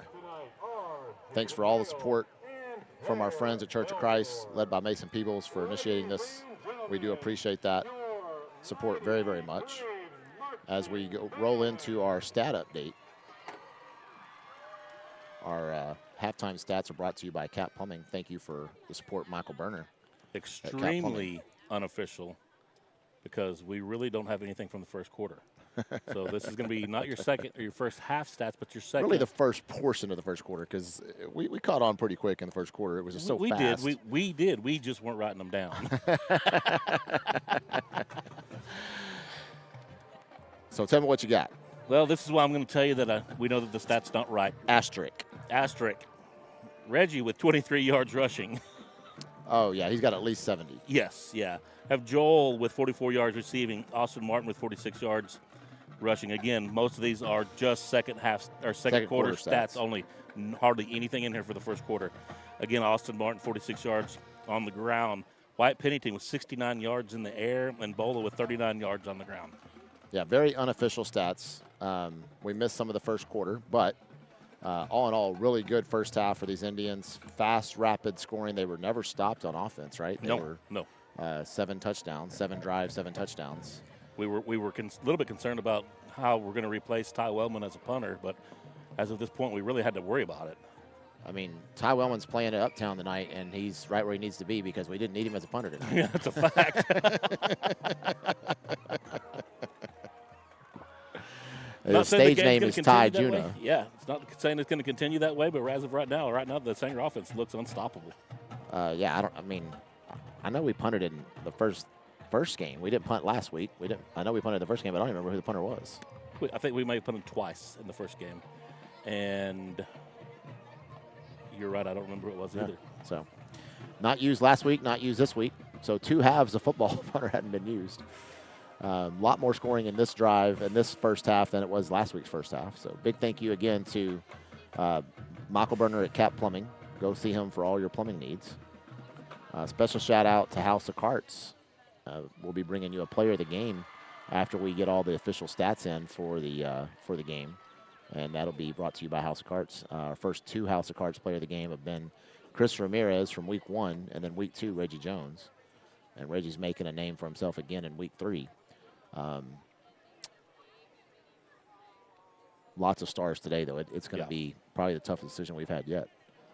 So Right. I mean, as soon as I say that I'm leaning towards somebody, Wyatt Pennington goes off. As soon as I say Right. I'm leaning towards Wyatt, Austin goes off. It's just a coin toss of who's going to get it. I mean, defense is looking good. You've had a good defensive stand right down here at the end before halftime. Jace Jackson with the interception. It's been wild, but it's been fun. very much so.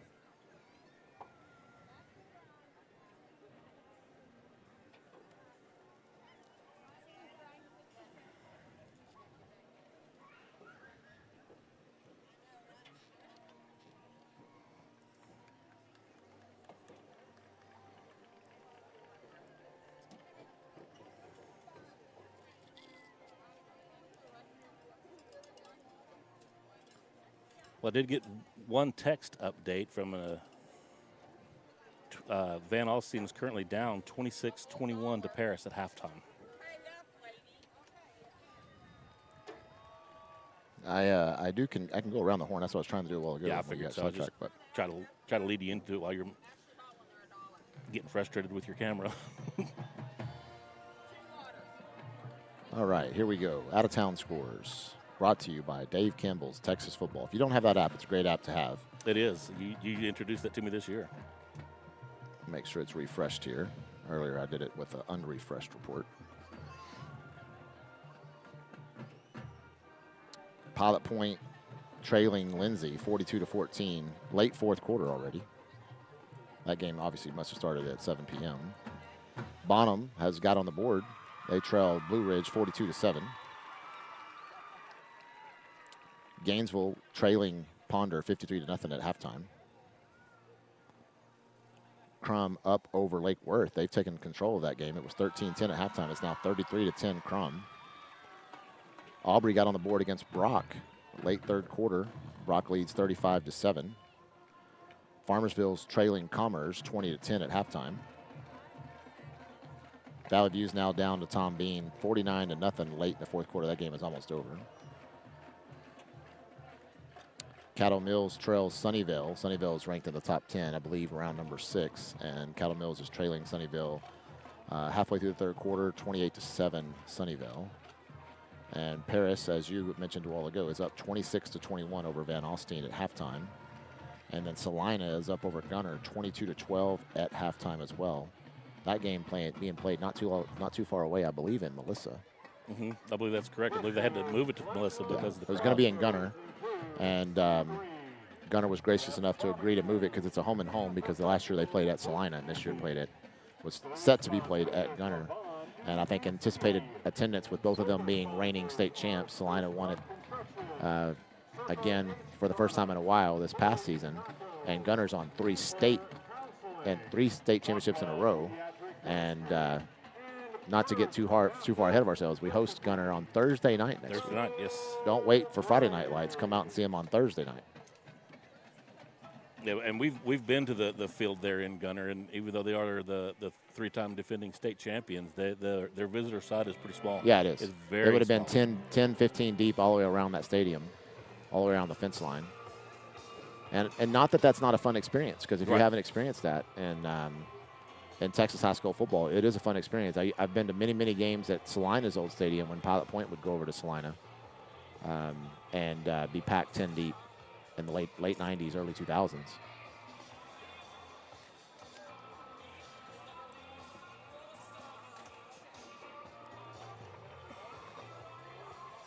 Our rosters are No, back by popular demand. No. I grabbed the wrong one, Oh, okay. but I thought about it It's the thought that counts sometimes. because I could be wrong, but I don't think the number 0 that's out there is Soren Bertelsen. I could be wrong.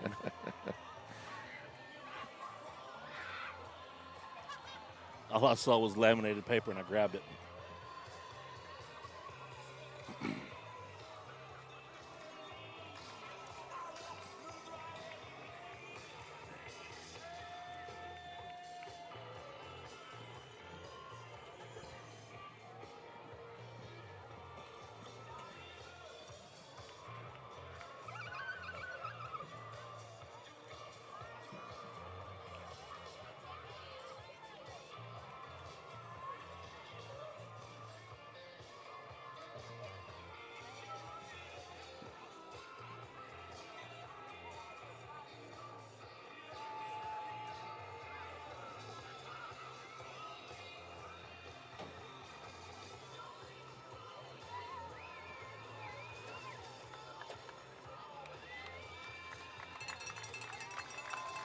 as the Indians return to the field. Less than 4.5 minutes to go in our halftime. We get ready to start the third quarter. I think another reason that stop was such great timing was Community does get the ball first. So had they scored right there, it would have been a 4-possession game right now? No, 5-possession game, 7 touchdowns to 2. So 5-possession game right now, it would have been a 4-possession game at half, and then potentially the ability to go down and score at the start of the second half, make it a 3-possession game. So great stop there by the Indians. 2 goal line, two inside the 10 stops in the first half, as well as a couple of turnovers, 1 fumble recovery and 1 interception.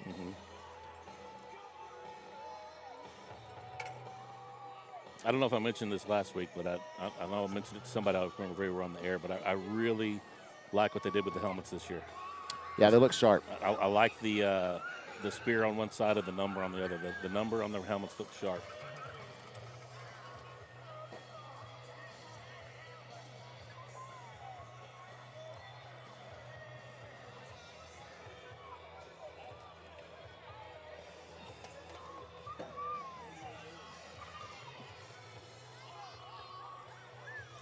Well, Brad, any last words in the last few minutes of halftime here before we go back to football action? Yeah, a couple things since we still got 3 minutes here. Let's remember the date of December 18th, Sanger Sports Corner Christmas 2.0, our second annual, I guess. We'll call it second annual. Yeah.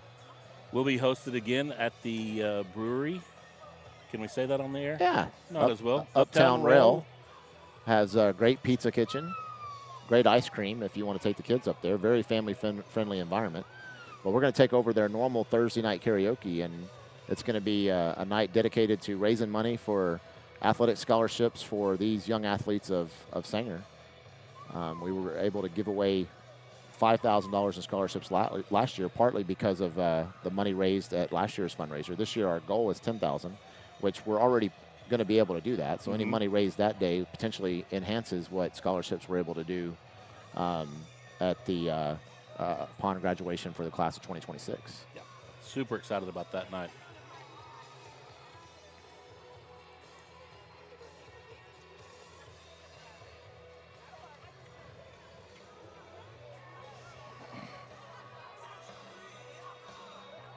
I'm not a production guy, but I'm getting pretty good at it on the fly right now. Looking great on the fly. Oh, one more thing to add, David, now that we may have a few viewers than we didn't have earlier. If you're still listening, and we are running a little small contest right now to chime in the comment section as your Sanger Indians come out to start the second half. We are running a small contest in the comment section to chime in and let us know where you're watching from. Whoever is the furthest distance away, we will reach back out to you and get your address from you, and we will mail you this year's copy of the Sanger Indian Special Edition, Dave Campbell's football magazine. Absolutely. We appreciate all of our viewers.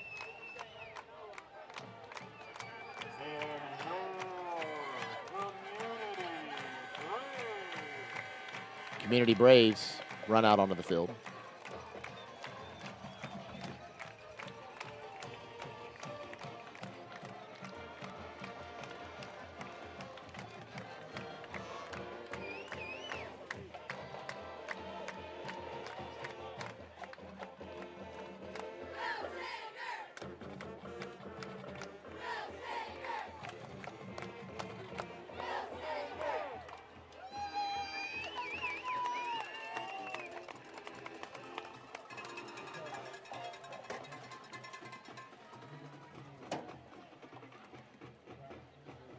I'm afraid to touch anything. Yeah, we're just going to roll with it. I think we're in pretty good shape, though. I think so, too.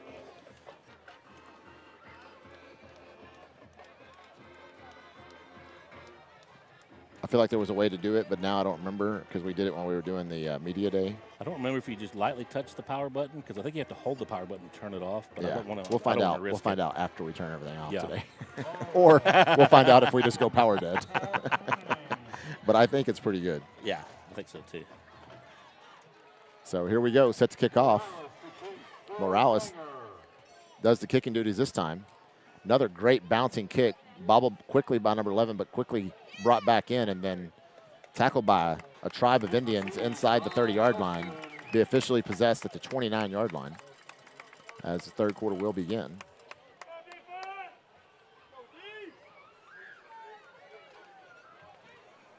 .11:51 to play as Community takes possession. 48-14. Indians were perfect 7 for 7 on their drives in the first half. Had a couple of missed extra points and a missed 2-point conversion, but then also had a couple of successful 2-point conversions to bring us to that score. The Sanger faithful get a defense chance started. Number 6 has a lot of time. Good blocking by the offensive line. He's finally able to connect one out there in the left flat. Gains about, looking for the official spot. Looks like it's going to be spotted at the 35-yard line. It's going to be a gain of 7, be second down and 3. Tackle made by Cal Barr. Second down and 3.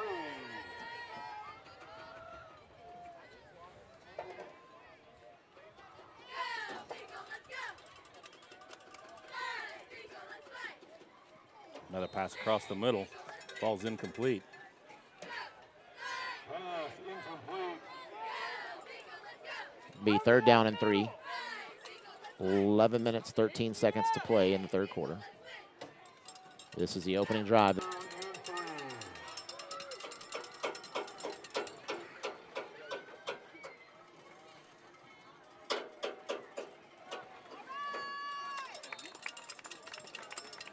The give to Cade Connor.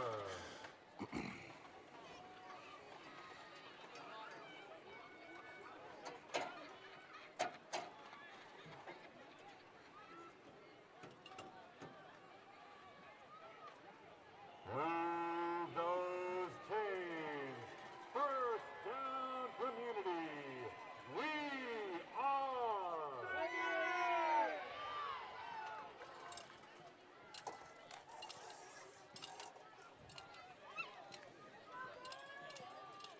Hopefully it's not pausing for you at home, but we are getting a little bit of notifications that we're have a slower frame per second speed than we would like.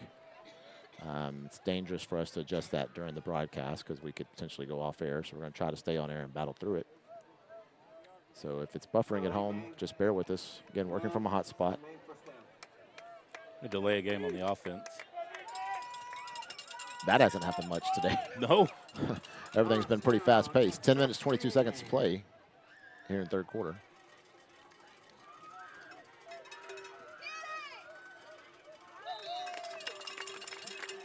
Pass falls incomplete. It's going to bring up second down and 15. Pass incomplete. Second down, 15 to go.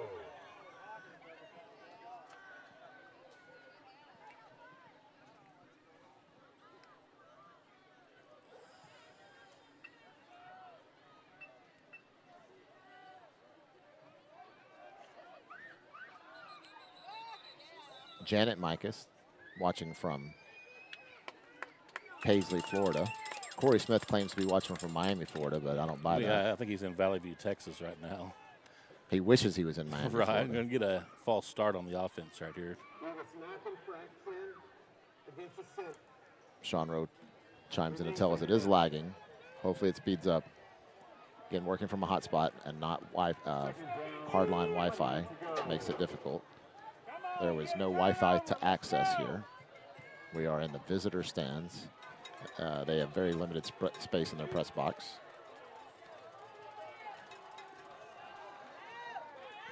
Across the middle, completes again, number 11. He has first down yardage and more. He's going to be tackled on the far side by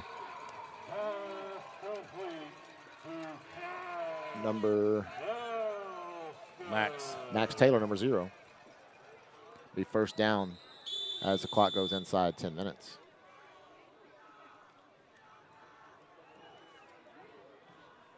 We're going to have an injury timeout on the field.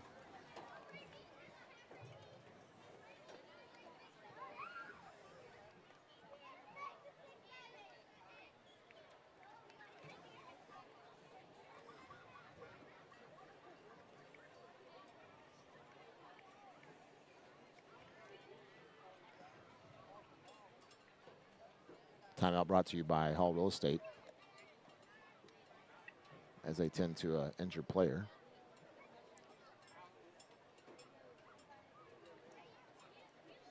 They're stretching him. It kind of looks like a cramp. Hopefully that's all it is.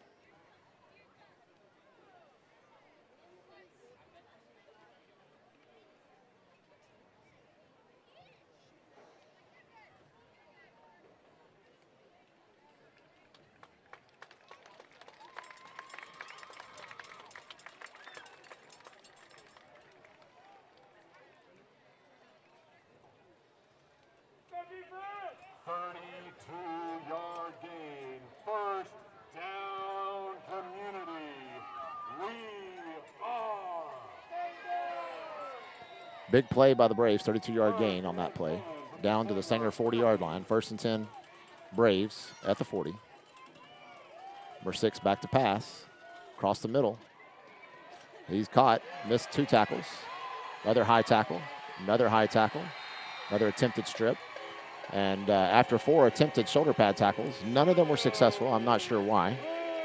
I've tried to convince my youth kids that the opponent can run without shoulder pads, but they can't run without knees. Can't run without knees. It's a fact. And so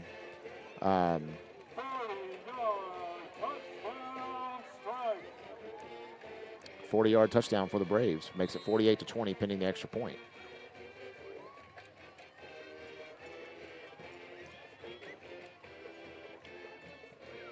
High snap is handled. Extra point is no good. No good. Off the upright to the left. Off the upright to the left, yep. So it remains a 28-point game. 9:26 to play.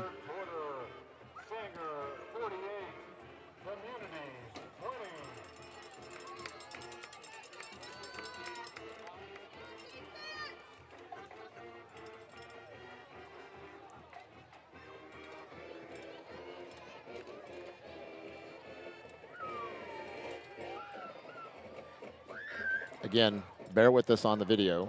We're being told the sound is pretty solid, but we are losing some frames on the broadcast, and that's probably due to a low upload speed. We tested everything at the launch of the broadcast, and we were really, really good before a lot of people got here. And then as more people filed into the stands, our hotspot's on T-Mobile, which was the best hotspot to get your hands on at the time that we purchased our hotspot. And I'm sure there's probably some T-Mobile phone users here as well, and that's probably what's driving our speed down.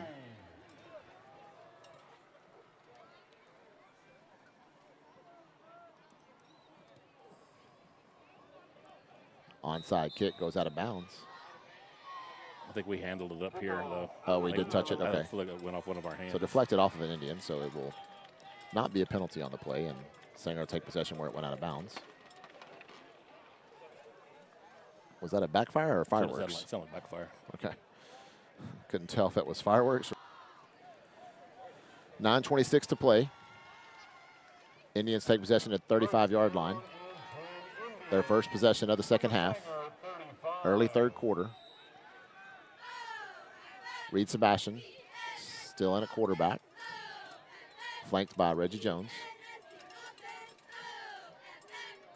Play action. Little busted play. Reed does a good job of avoiding the rush. I think there was a miscommunication on the initial, either initial play action or the initial handoff. Whatever was supposed to happen didn't happen. So loss of 3 yards, be second down and 13.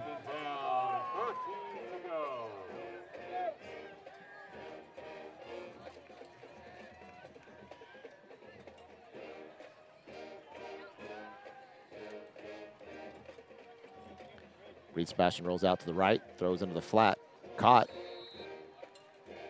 Minimal gain. Caught by Joel Rodriguez. Be a 4-yard gain. Be third down and 9 for the Indians at the 36-yard line.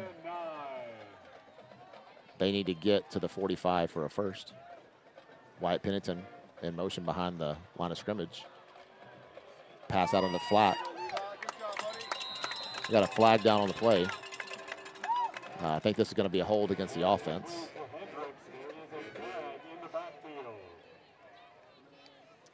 I may be wrong, but that might be the first flag we've got on our offense.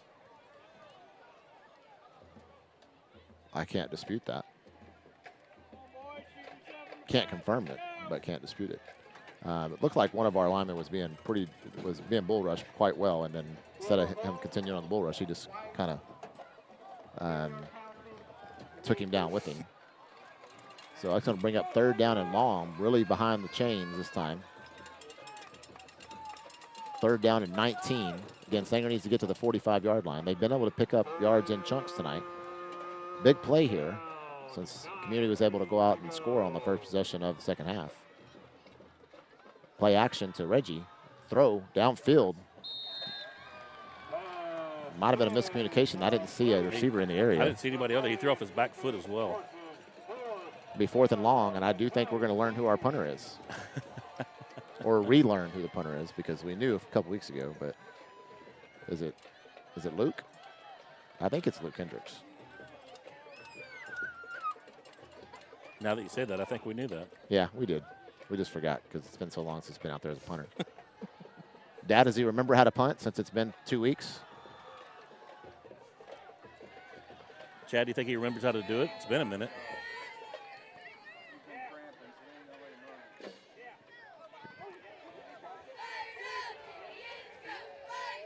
I think that was touched by a Community player. I think it did. They scrambled to jump on it. They're able to do so. So it's going to be downed officially at the 47-yard line. Oh, we have a injury timeout. I thought there was a flag down. Maybe he got hit.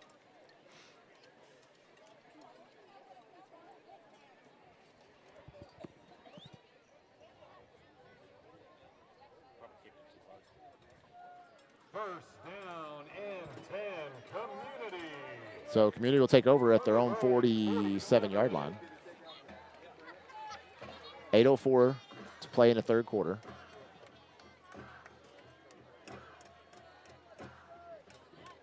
Sanger leads 48-20.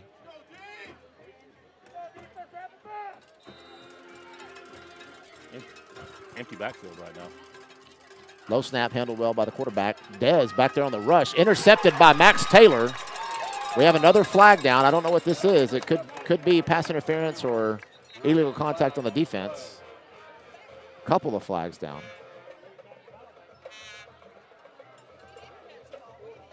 Hoping this is illegal man downfield, but I don't know. We're going to find out. Well, he threw the flag over here by Jace Jackson where he was covering the receiver because Max caught it over here and went to the middle of the field. But we're about to get the call right here.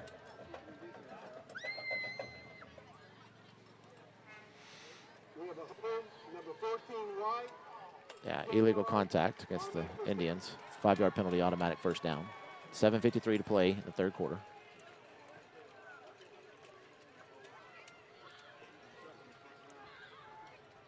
Takes away an interception by Max Taylor. Great play by Max.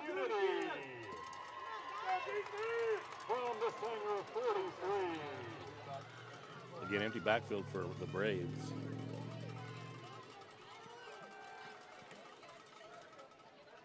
Oh, just short of being intercepted by Chandler Taylor. The quarterback could have got it up a little bit. 7:46 to play in the 3rd. Indians lead 48-20. 2nd down and 10. Little end around. Going to be tackled in the backfield by J.J. Micus and number 18. David, that's going to be Liam Weaver. It's going to be a loss of 1 on the play, 3rd down and 11. Great stop there for the Indians on the end around. 3rd down and 11.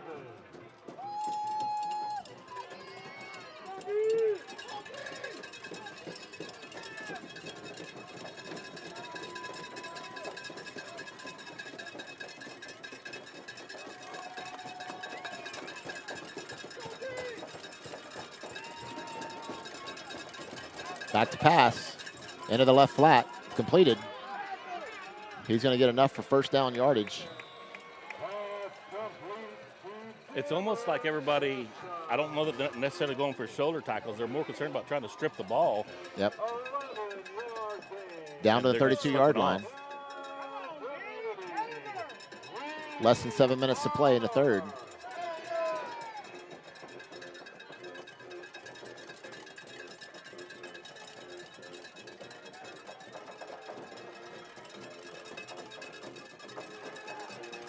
Great rush, but not able to make the play in the backfield. Quarterback's able to get the pass off despite the rush by Sanger.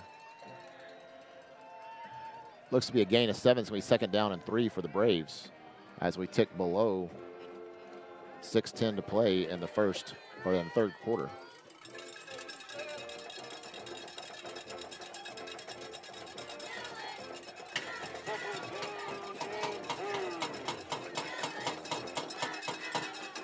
Pass deep, left-hand side. Oh, Broken ball up knocked away at the last minute second. by Chris Waldron. Incomplete pass brings up 3rd down and 2. 5:54 to play in the third quarter. Indians lead 48-20. It was 48-14 at half. Community got the ball to start the second half, went down the field and scored. Sanger got the ball, then got behind the chains after a penalty and was not able to get the first down and punted to just beyond midfield. And that's where we stand now, is on this ensuing drive after the punt to the Community 47-yard line. Handoff number 22 up the middle. He looks like he's able to get enough for the first down. It's close. They are going to move the chains. Officially spotted at the 23-yard line.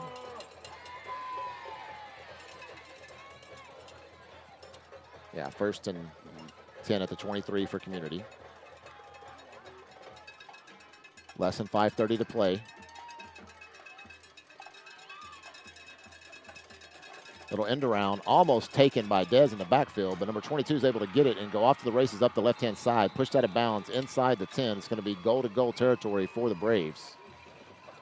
Dez Sampson in the backfield, almost able to make that play, just a shade short of making that play in the backfield. 5:13 to play in the third period.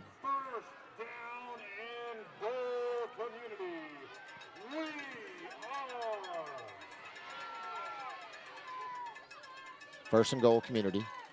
Looks to be spotted at the 6-yard line. Another end around. This time he is tackled in the backfield by Dez Sampson. The ball comes loose. Dez is holding it on top of the pile. Wait for the official signal.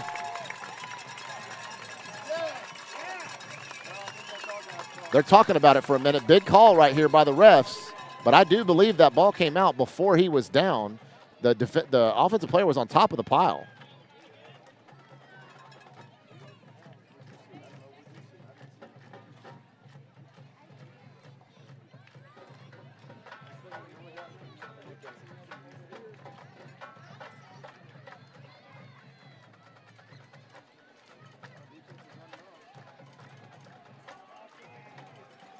First down, Indians. First down, Indians. There it is. Finally get the call. Big play by Dez Sampson right there. He's been really, really close in the backfield on those handoffs, and that time he got there almost the same time as the exchange, and that might have been why it came loose, is just simply because he disrupted the handoff. Yeah, and you know what's funny about it is, you remember back all the way back to media day, JJ called him out. Yeah, he did. He said, he is me last year. Yeah. He's looking to me, and I'm looking to lead. And Dez is showing exactly what JJ was talking about. Hand off to Reggie. Got a little space up the middle. Breaks it out to the outside left. That's first down yardage and more. Lead blocking by Hendricks. Levi Hendricks leading the way right there with the Reggie Jones train down the left-hand side. That goes for 41 yards.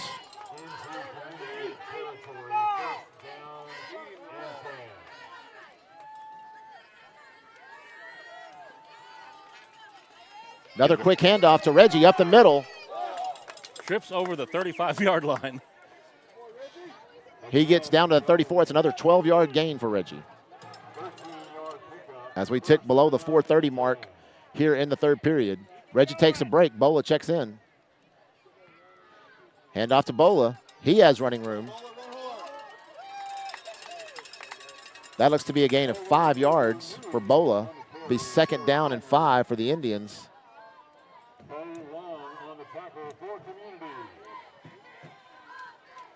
Bola's going to come off.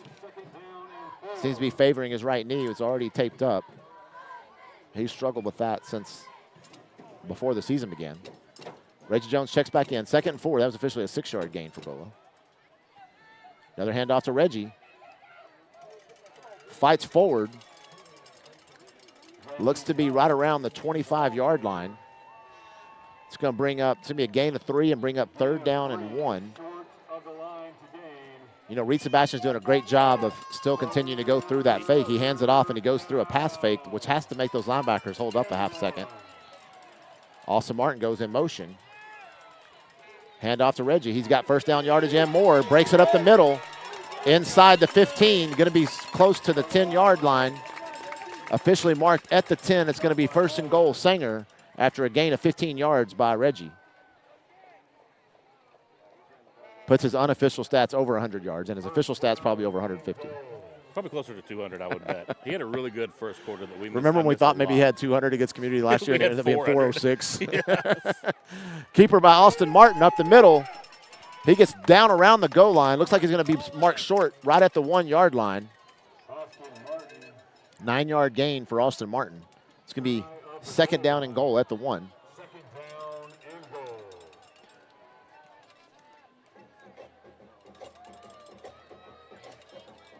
2:40 to play in the third period. Hand off to Reggie. He gets stacked up in the backfield. It's going to be a loss of 1. Be 3rd down and goal from the 2. Community's defense is tightening up a little bit around the goal line.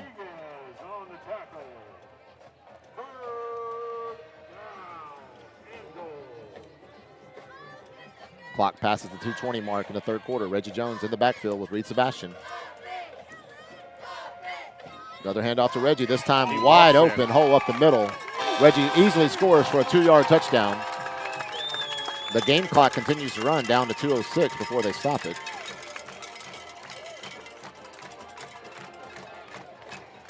Makes the score 54-20 pending this extra point.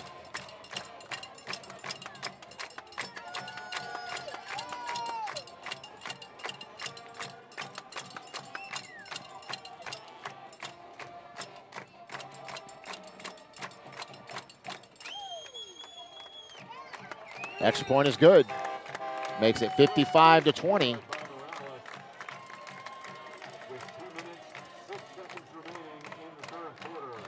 Puts Sanger up by 35 points. Biggest lead of the game. At 48-14, it was 34, and that makes it a 35-point game. Is that 3 or 4 touchdowns on the ground for Reggie? 4. 4. I believe. Yes. We have 8 on the night, and I believe I have 2 from the second quarter on. He got in on the first one of the day for sure. Yeah. There's touchdowns all over the place. So yeah. We'll I know Austin has stats. at least 1. Bola has 1. Do we have 1 passing? Yeah, to Joel at the beginning of the game, second drive. Okay. Remember the corner bit, left Joel wide open. Oh, that's right. That's right. That's right. Yeah, good call. I mean, Reed's got to have over 100 yards passing between what Joel and what Wyatt has racked up. I mean, Wyatt almost has 100 yards receiving, I think, or getting close there to it. He was at 69 at halftime.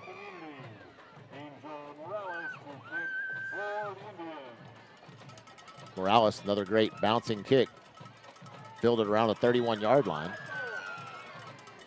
A couple of high tackle attempts once again. He gets out beyond the 45 before a tribe of Indians. I will say this, despite the high tackling attempts, pursuit and relentless effort has still been there. Yes, agreed. But it's almost like they wash their hands with WD-40 or something because they just keep sliding right off. So 1:55 to play.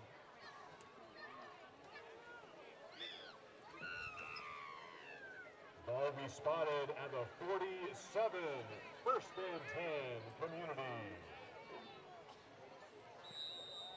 It's just got to be laggy because the internet, Wi-Fi, the Wi-Fi hotspot. It lagged off for a minute. We're back.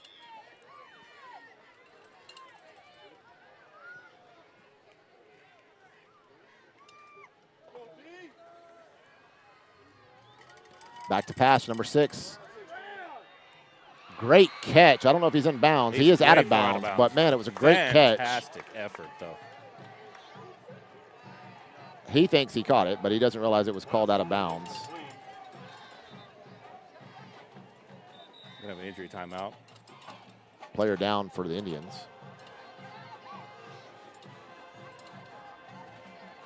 Number 54, Garrett Weaver checks in. J.J. Micah's going to check on his teammate. I believe that might be Sampson. Minute 47 to play. Hopefully just a cramp.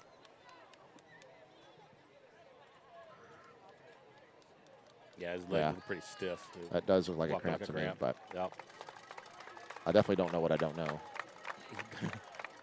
I've never even pretended to be a doctor on TV, so. I act like I'm a good person every once in a while. What was it on Friends when Joey was doctor on the fake, like within the fake show? I have a confession. You've never watched Friends. I've never seen one full episode of that show. Just drives me crazy. Yeah. I know who the actors and actresses are. We're friends, and that's the name of the show is Friends. You me throw you another one? Never seen a single episode of Seinfeld.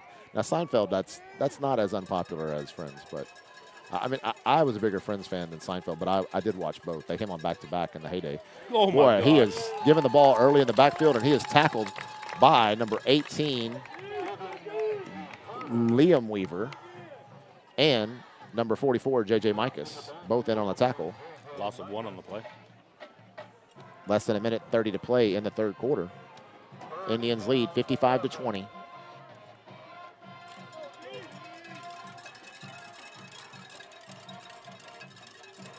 Bola's back in there. Pass deep down the left-hand side again. This time it is caught inbounds. No, they're calling it incomplete. Ball Actually, I see the ball bouncing on the track. It is incomplete. You're right. Be 4th down and 11. I don't think they have a choice but to go for it here as we tick down to 1:08 left to play in the third quarter, and they're down by 5 possessions.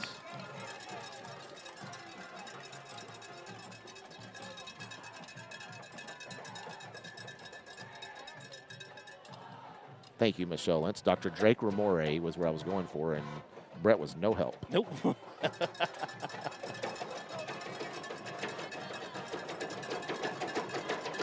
Low snap, handled well by the quarterback. Pass on the right. Oh, just short of being, they are going to call a flag. Bola tied him up a little beyond 5 yards. It's going to be illegal contact or pass interference.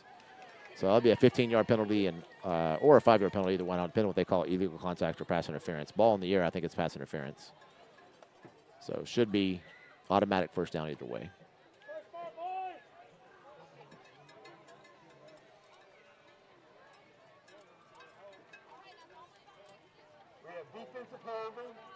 Defensive holding.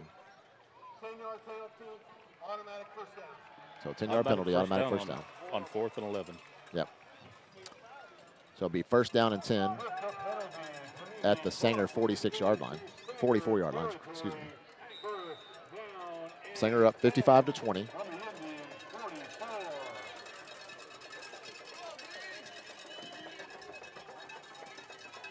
Minute 2 to play in the third.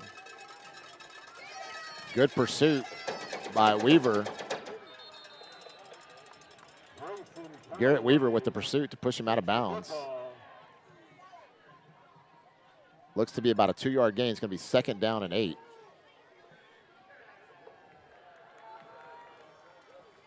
At the 42-yard line. 43-yard line, excuse me. 1-yard gain. 2nd down and 9. 56 seconds to play.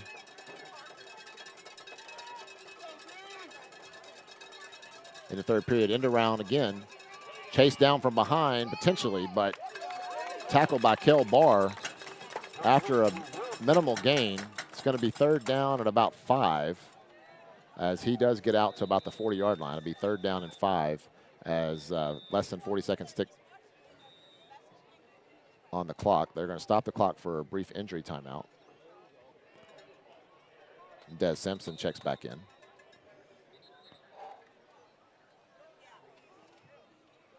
Play clock should be running right now, I would think.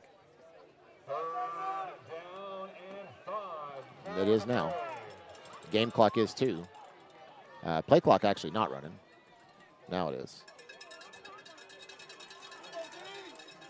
So they could let this run out and to call it the quarter if they want. I bet they don't. They're going to need as much time as they're Yeah, thinking. they need to get every play they can. 3rd down and 5. Bumbled snap. He's going to be tackled right around the 45-yard line. It's going to be 4th down and 11 as we get ready to start the 4th quarter. 6-yard loss. That's the end of the 3rd quarter. Indians 55, Braves 20. Get ahead of the competition. At Inbound Sports Training, you'll have access to a full indoor turf field, pitch tracks, and throw batter. David, give one quick shout out to our camera lady, Miss Jenny Bumpus. I agree.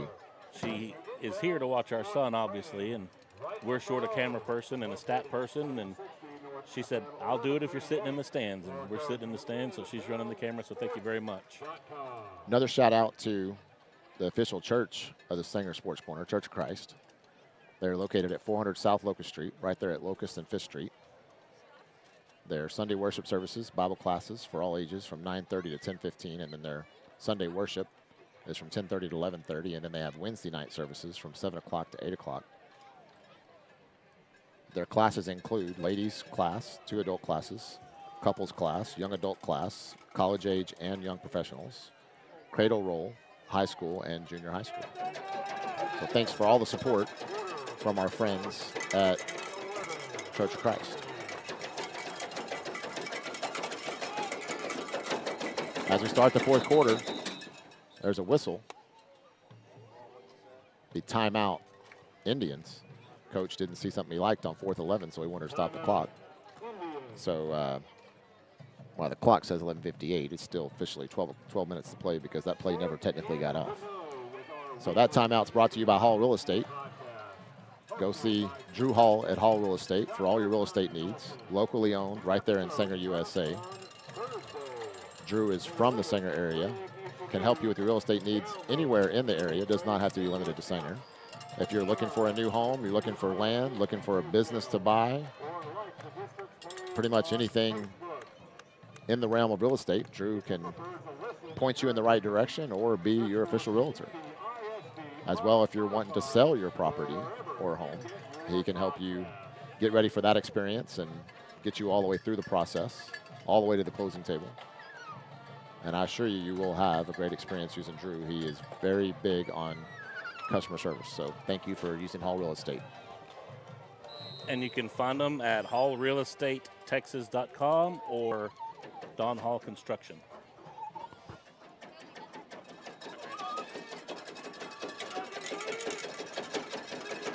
Fourth down and 11. Big rush completed across the middle. He is going to be tackled short of the line to gain.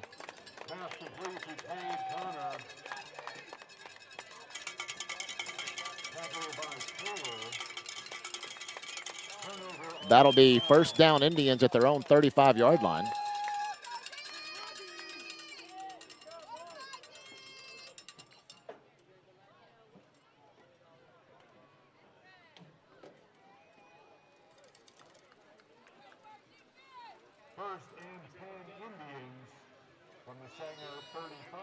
I don't know why the clock was running on change of possession, but it was. Austin Martin in motion. Handoff to Reggie Jones. Up the middle. Reggie breaks it. Gets about 14 yards on the play. 14 yards on the play for Reggie. Takes the clock to 11:01.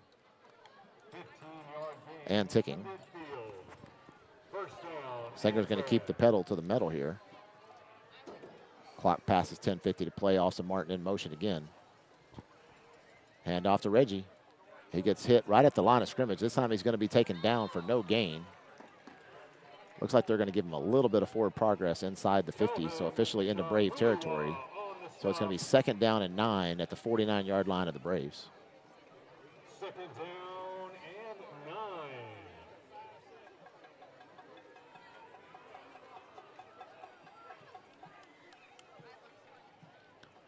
Pass out on the right flat to Austin Martin is complete.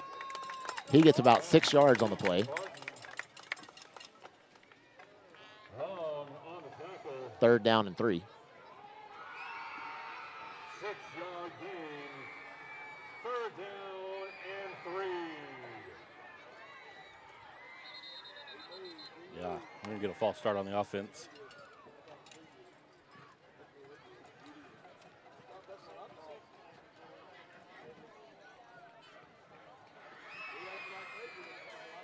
Looks like that is officially on the offense. I think our offensive line might have thought the defense jumped, but they did not.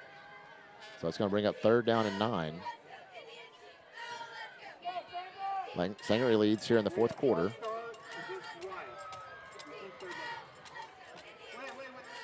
After the penalty, 3rd down and 8. 3rd down and 8 officially. Indians need to get to around the 40-yard line for a first. Reed Sebastian back to pass. Down across the middle to Wyatt Pennington. It's going to be caught.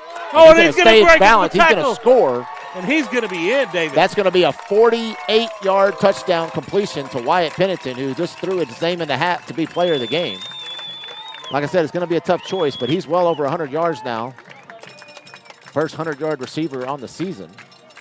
Reed Sebastian also having a good game. He's got 2 touchdown passes.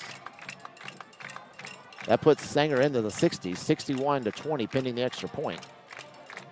9:40 to play in the 4th quarter. Again, I know it was the other team, but that's the result of tackling high. Yep.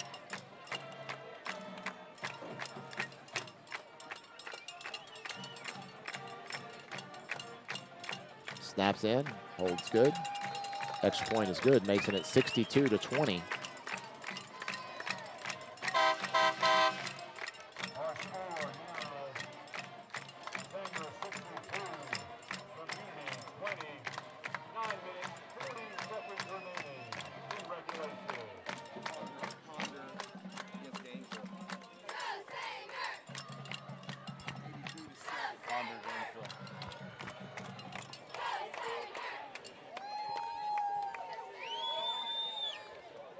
Take this opportunity to read you some area scores real quick. The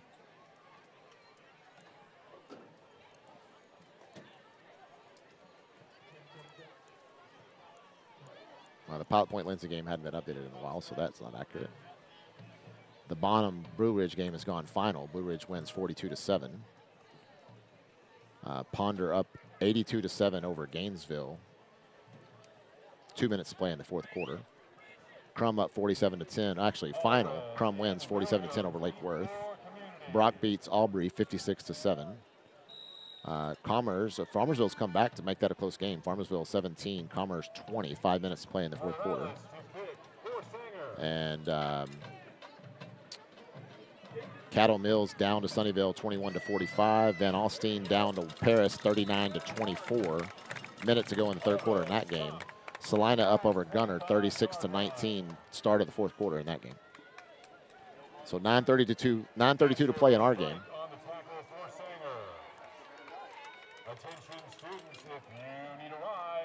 62-20. Indians offense has only punted once. No turnovers on offense. They are 9 out of 10 on their drives. And don't hold me to it, but I believe we have just the one offensive penalty. No, I think we got a false start right here. So now, we're at 2. We got 1 hold and then 1 false start, I believe. Some community comes back in.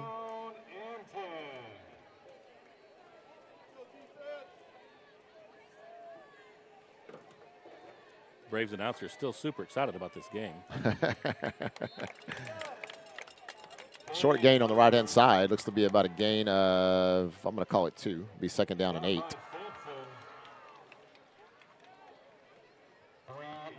Clock ticks below 9:15 to play in the game.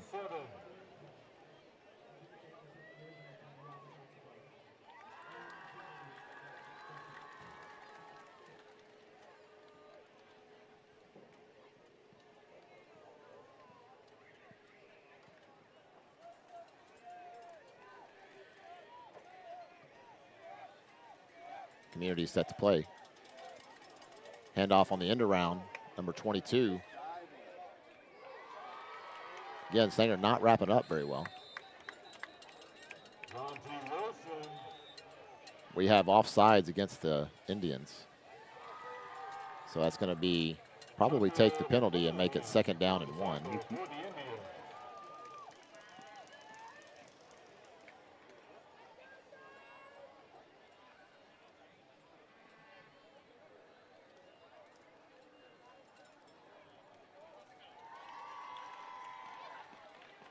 We have offside against White. 5-yard penalty. Repeat 2nd down.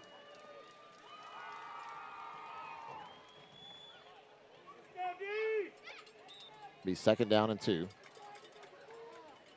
2nd down and 2 to go for Community.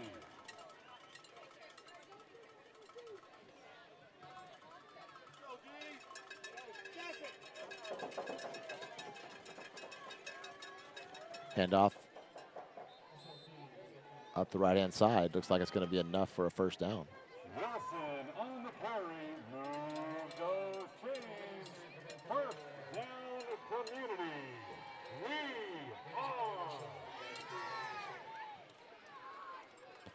Clock ticks below 7:45 to play in the game.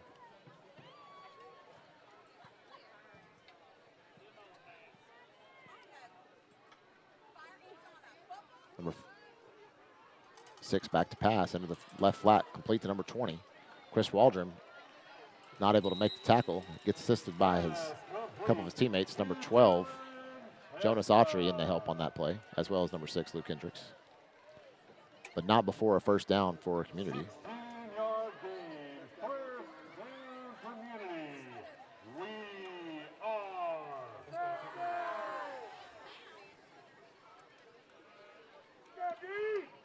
Clock ticks below 7 minutes to go in the game. 1st and 10 Community at the 48 of Sanger. From the Sanger 48. Number 22 out to the left-hand side, breaks a couple of tackles, gets right around the line to gain. Wilson on the carry. Be officially a 1st down for Community. 11-yard gain on that run. 1st down. Takes them down to the 37-yard line of the Indians.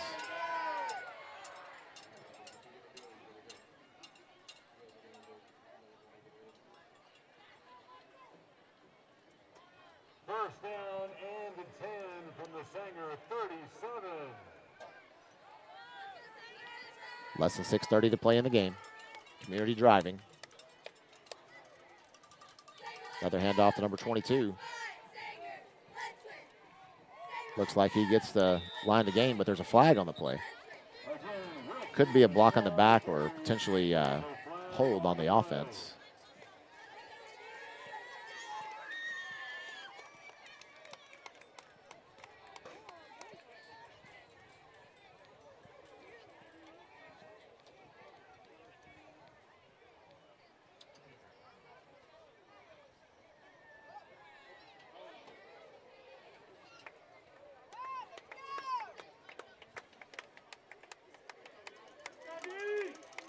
Spot foul. So it would be 1st and 11 from the 38-yard line. They need to get down to the 27-yard line for a 1st. 6:17 to play in the game.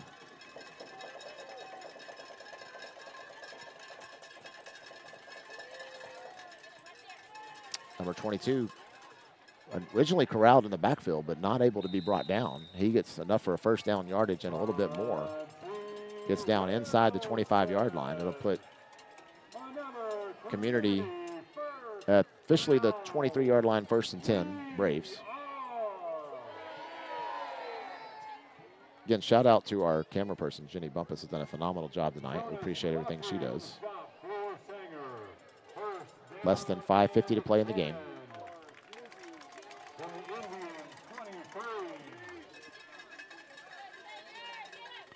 Handoff number 22.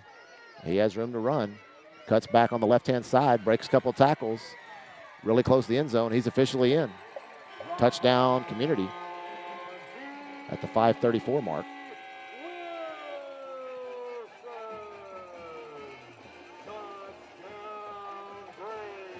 So 62-26 pending the extra point. 5:34 to play in the game.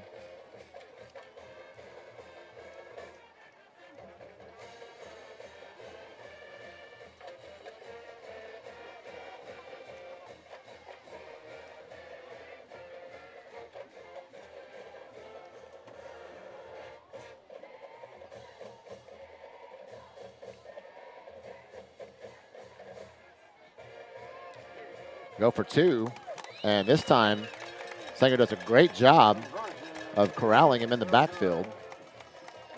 McClanahan, along with others in there on the play, keeps it a 62-26 game.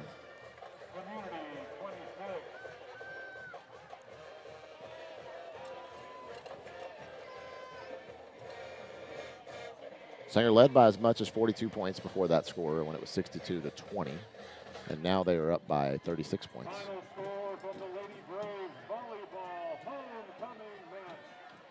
Community wins in 4 sets over Bonham. That is now 12 wins in a row for our Lady Braves. The home announcer's been fine, but he's no Mr. Gillum. No, I agree. Couldn't agree more.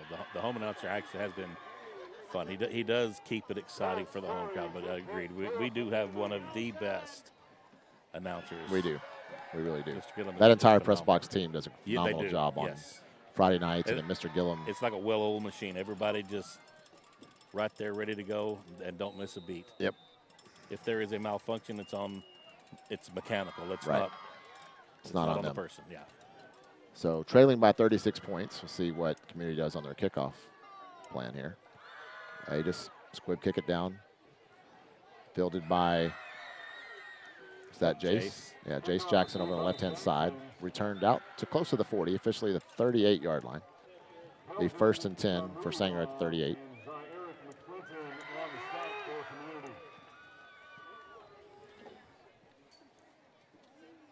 Well, here's the time where you, quote, run out the clock, but it's hopefully they continue to tackle like they have been, and we won't get to run the clock out on this drive. Yeah.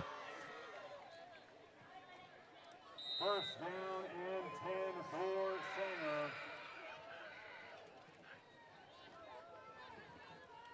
Sanger. Handoff up the middle to Reggie. And that's what I'm talking about. They're still tackling high. He gets around the line of gain, another 10-yard gain. Be officially a first down. They're going to wave on the chains. Well. Yeah, they're waving the chains on. 10-yard gain. 1st and 10. Indians at their own 48, right around midfield. Less than 5 minutes to play in the game.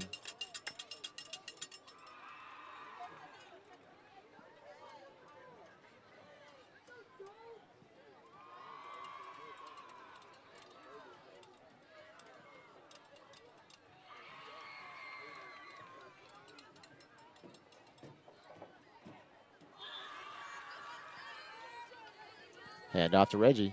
Oh, he just brought down by the face mask. Yeah. Flag does come out. And that'll be 15-yard automatic first down. That'll put Sanger inside the 40-yard line. Should take him to the 35. The side judge on this side, I know. I just realized this a few minutes ago. I've been trying to identify if it's him or not, but it's a guy named Mitch Murray who has reffed a ton of our youth games. Very nice gentleman. Last year he was still doing our youth games, and he has decided it's time for him to take a step back, so he's retired from doing our Saturday games. But he was a staple in that league from 2017 on. So known him for about 8 years or so. He was one of our white hats on Saturdays. Does a great job. Also a great official on Friday night. He's done a great job managing the side judge position. Throw out to Levi Hendricks. Breaks the first tackle. Gets beyond the first stick. Gains about a yard. Be second down and 9. Again, Clock ticks below 4 minutes. about 4 minutes to go. And again, if you're just now joining us or if you haven't heard the announcement, if you'll check the comments, we are having people comment to see who's watching from the furthest away. And once we figure out who's the furthest away, we'll reach back out to you. We might send multiple. I know we have for Yeah. sure a real Florida comment. Yes, And yeah. Plus a fake one from Corey Smith. And then we have a Iowa one for sure. Yeah. So we a will look couple into it, and magazines. we'll be sending out As well as saw another one that was another state too. I can't remember. Was it West Virginia? Yes, that's so- right. We have 69 comments. Yeah. So we will we'll throw through those, and we'll be sending out the Is that Kale Barr that's checked into the backfield? special edition Dave Campbell's. Kale football. Barr takes the handoff. He gets positive yards up the middle. He's still on his feet. He's still going. I'm gonna have to make a new line.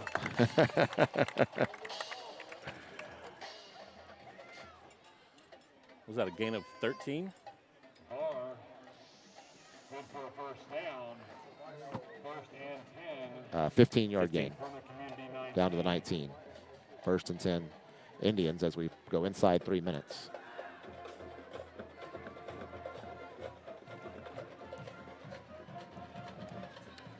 Play clock running. I'm not sure at what point you decide to take a knee.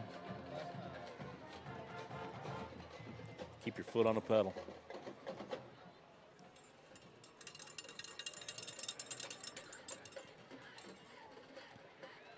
Kale gets contacted in the backfield, battles to get close back to the line of scrimmage.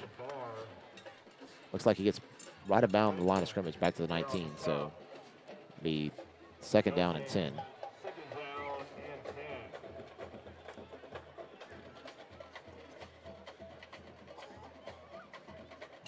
10. 2:10 to play in the game, and still 30 seconds to go on the play clock, so this will get down to inside a minute 45 before they take another snap. And now we have the 2-minute timeout. I forgot about that. That's new this year to NCAA. Javier Zuniga watching from Waco. Thank you, sir. Appreciate your support. 2 minutes to play.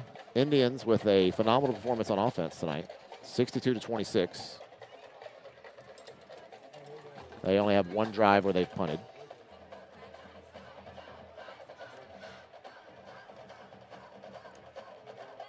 I guess if there is any negativity towards this game right now, it's just the same thing. It's just a high tackle on the tackling. defense. Yeah.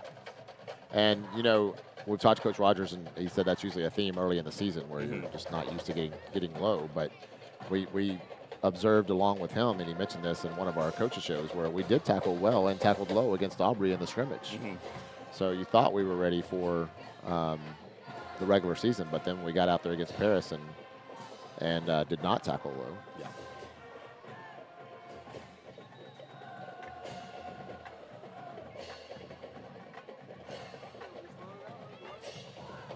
Again, thanks to Hall Real Estate and Don Hall Construction for being our timeout sponsor. 2-minute timeout. Try to get you some area scores that weren't already final my last update. And I was giving to Kale Barr. He's still on his feet. Farmersville came back against Commerce to make that a game, 27-24 with 2 minutes to go. Don't know who has the ball, but that is a 3-point game with 2 minutes to go. And then Caddo Mills has come back a little bit against Sunnyvale, 45-34, 11-point game with 2:22 to play. And then Salina's still up 36-19 over Gunner and 5:19 to play in the fourth quarter. Paris now up 46-24 over Van Alstyne with 7 minutes to play in the fourth quarter in that game.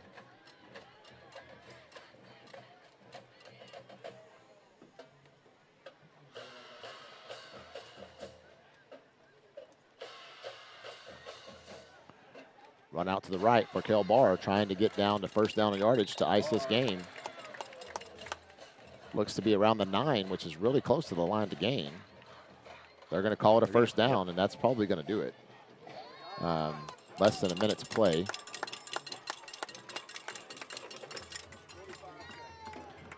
45 seconds on the game clock. 30 seconds on the play clock.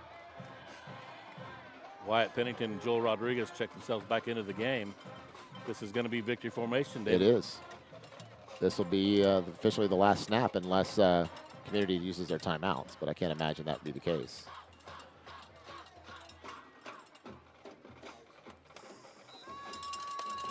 And that should do it.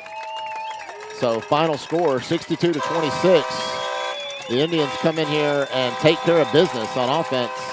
I would not call that an unsuccessful drive because it ended in victory formation. So only one drive where they punted, no turnovers on offense, only a couple of penalties. All in all, a really good performance by these Sanger Indians on offense. Some good plays made on the defensive side of the ball as well. One fumble recovery, one interception, a couple of turnovers on downs. So a lot of things to look at going into the Gunner game next week. Again, we want to thank our sponsors, Hall Real Estate, Don Hall Construction, Cap Plumbing, and then soon to be named House of Carts Player of the Game in the next couple of days. Once we get the official stats, we'll come out there with our Player of the Game. Going to be a tough call this week on Player of the Game for sure. But a lot of great highlights tonight. Support these boys as they go in. Again, Thursday night football next week. Sub-varsity, freshman and JV will be on Wednesday night at Gunner. And the varsity will play on Thursday night right there in Sanger, Texas at 7 o'clock p.m. Should be a packed house when Gunner comes to town, and Sanger's off to a 2-1 start with a big victory tonight against Community Braves. Yeah, if you are planning to come to the game next week, get there early. Go enjoy the old number 6 bus. David and I should be out there with our pregame show around 5 o'clock. Come join us. It's going to be a packed house. Top team in the state coming to visit. 3-time defending champion, and it is a Thursday night. So people that just really enjoy watching football, that don't have anything to do on a Thursday night because they've got other plans on Friday nights, will be at this stadium at the Stephen Baker Field at Indian Stadium. So get there early to get you a nice seat. Awesome. Thank you, Brett. Appreciate it always. Thank you, Jenny. We appreciate it. We're going to keep it right here while we play the school song before we sign off. Yeah, great job, David.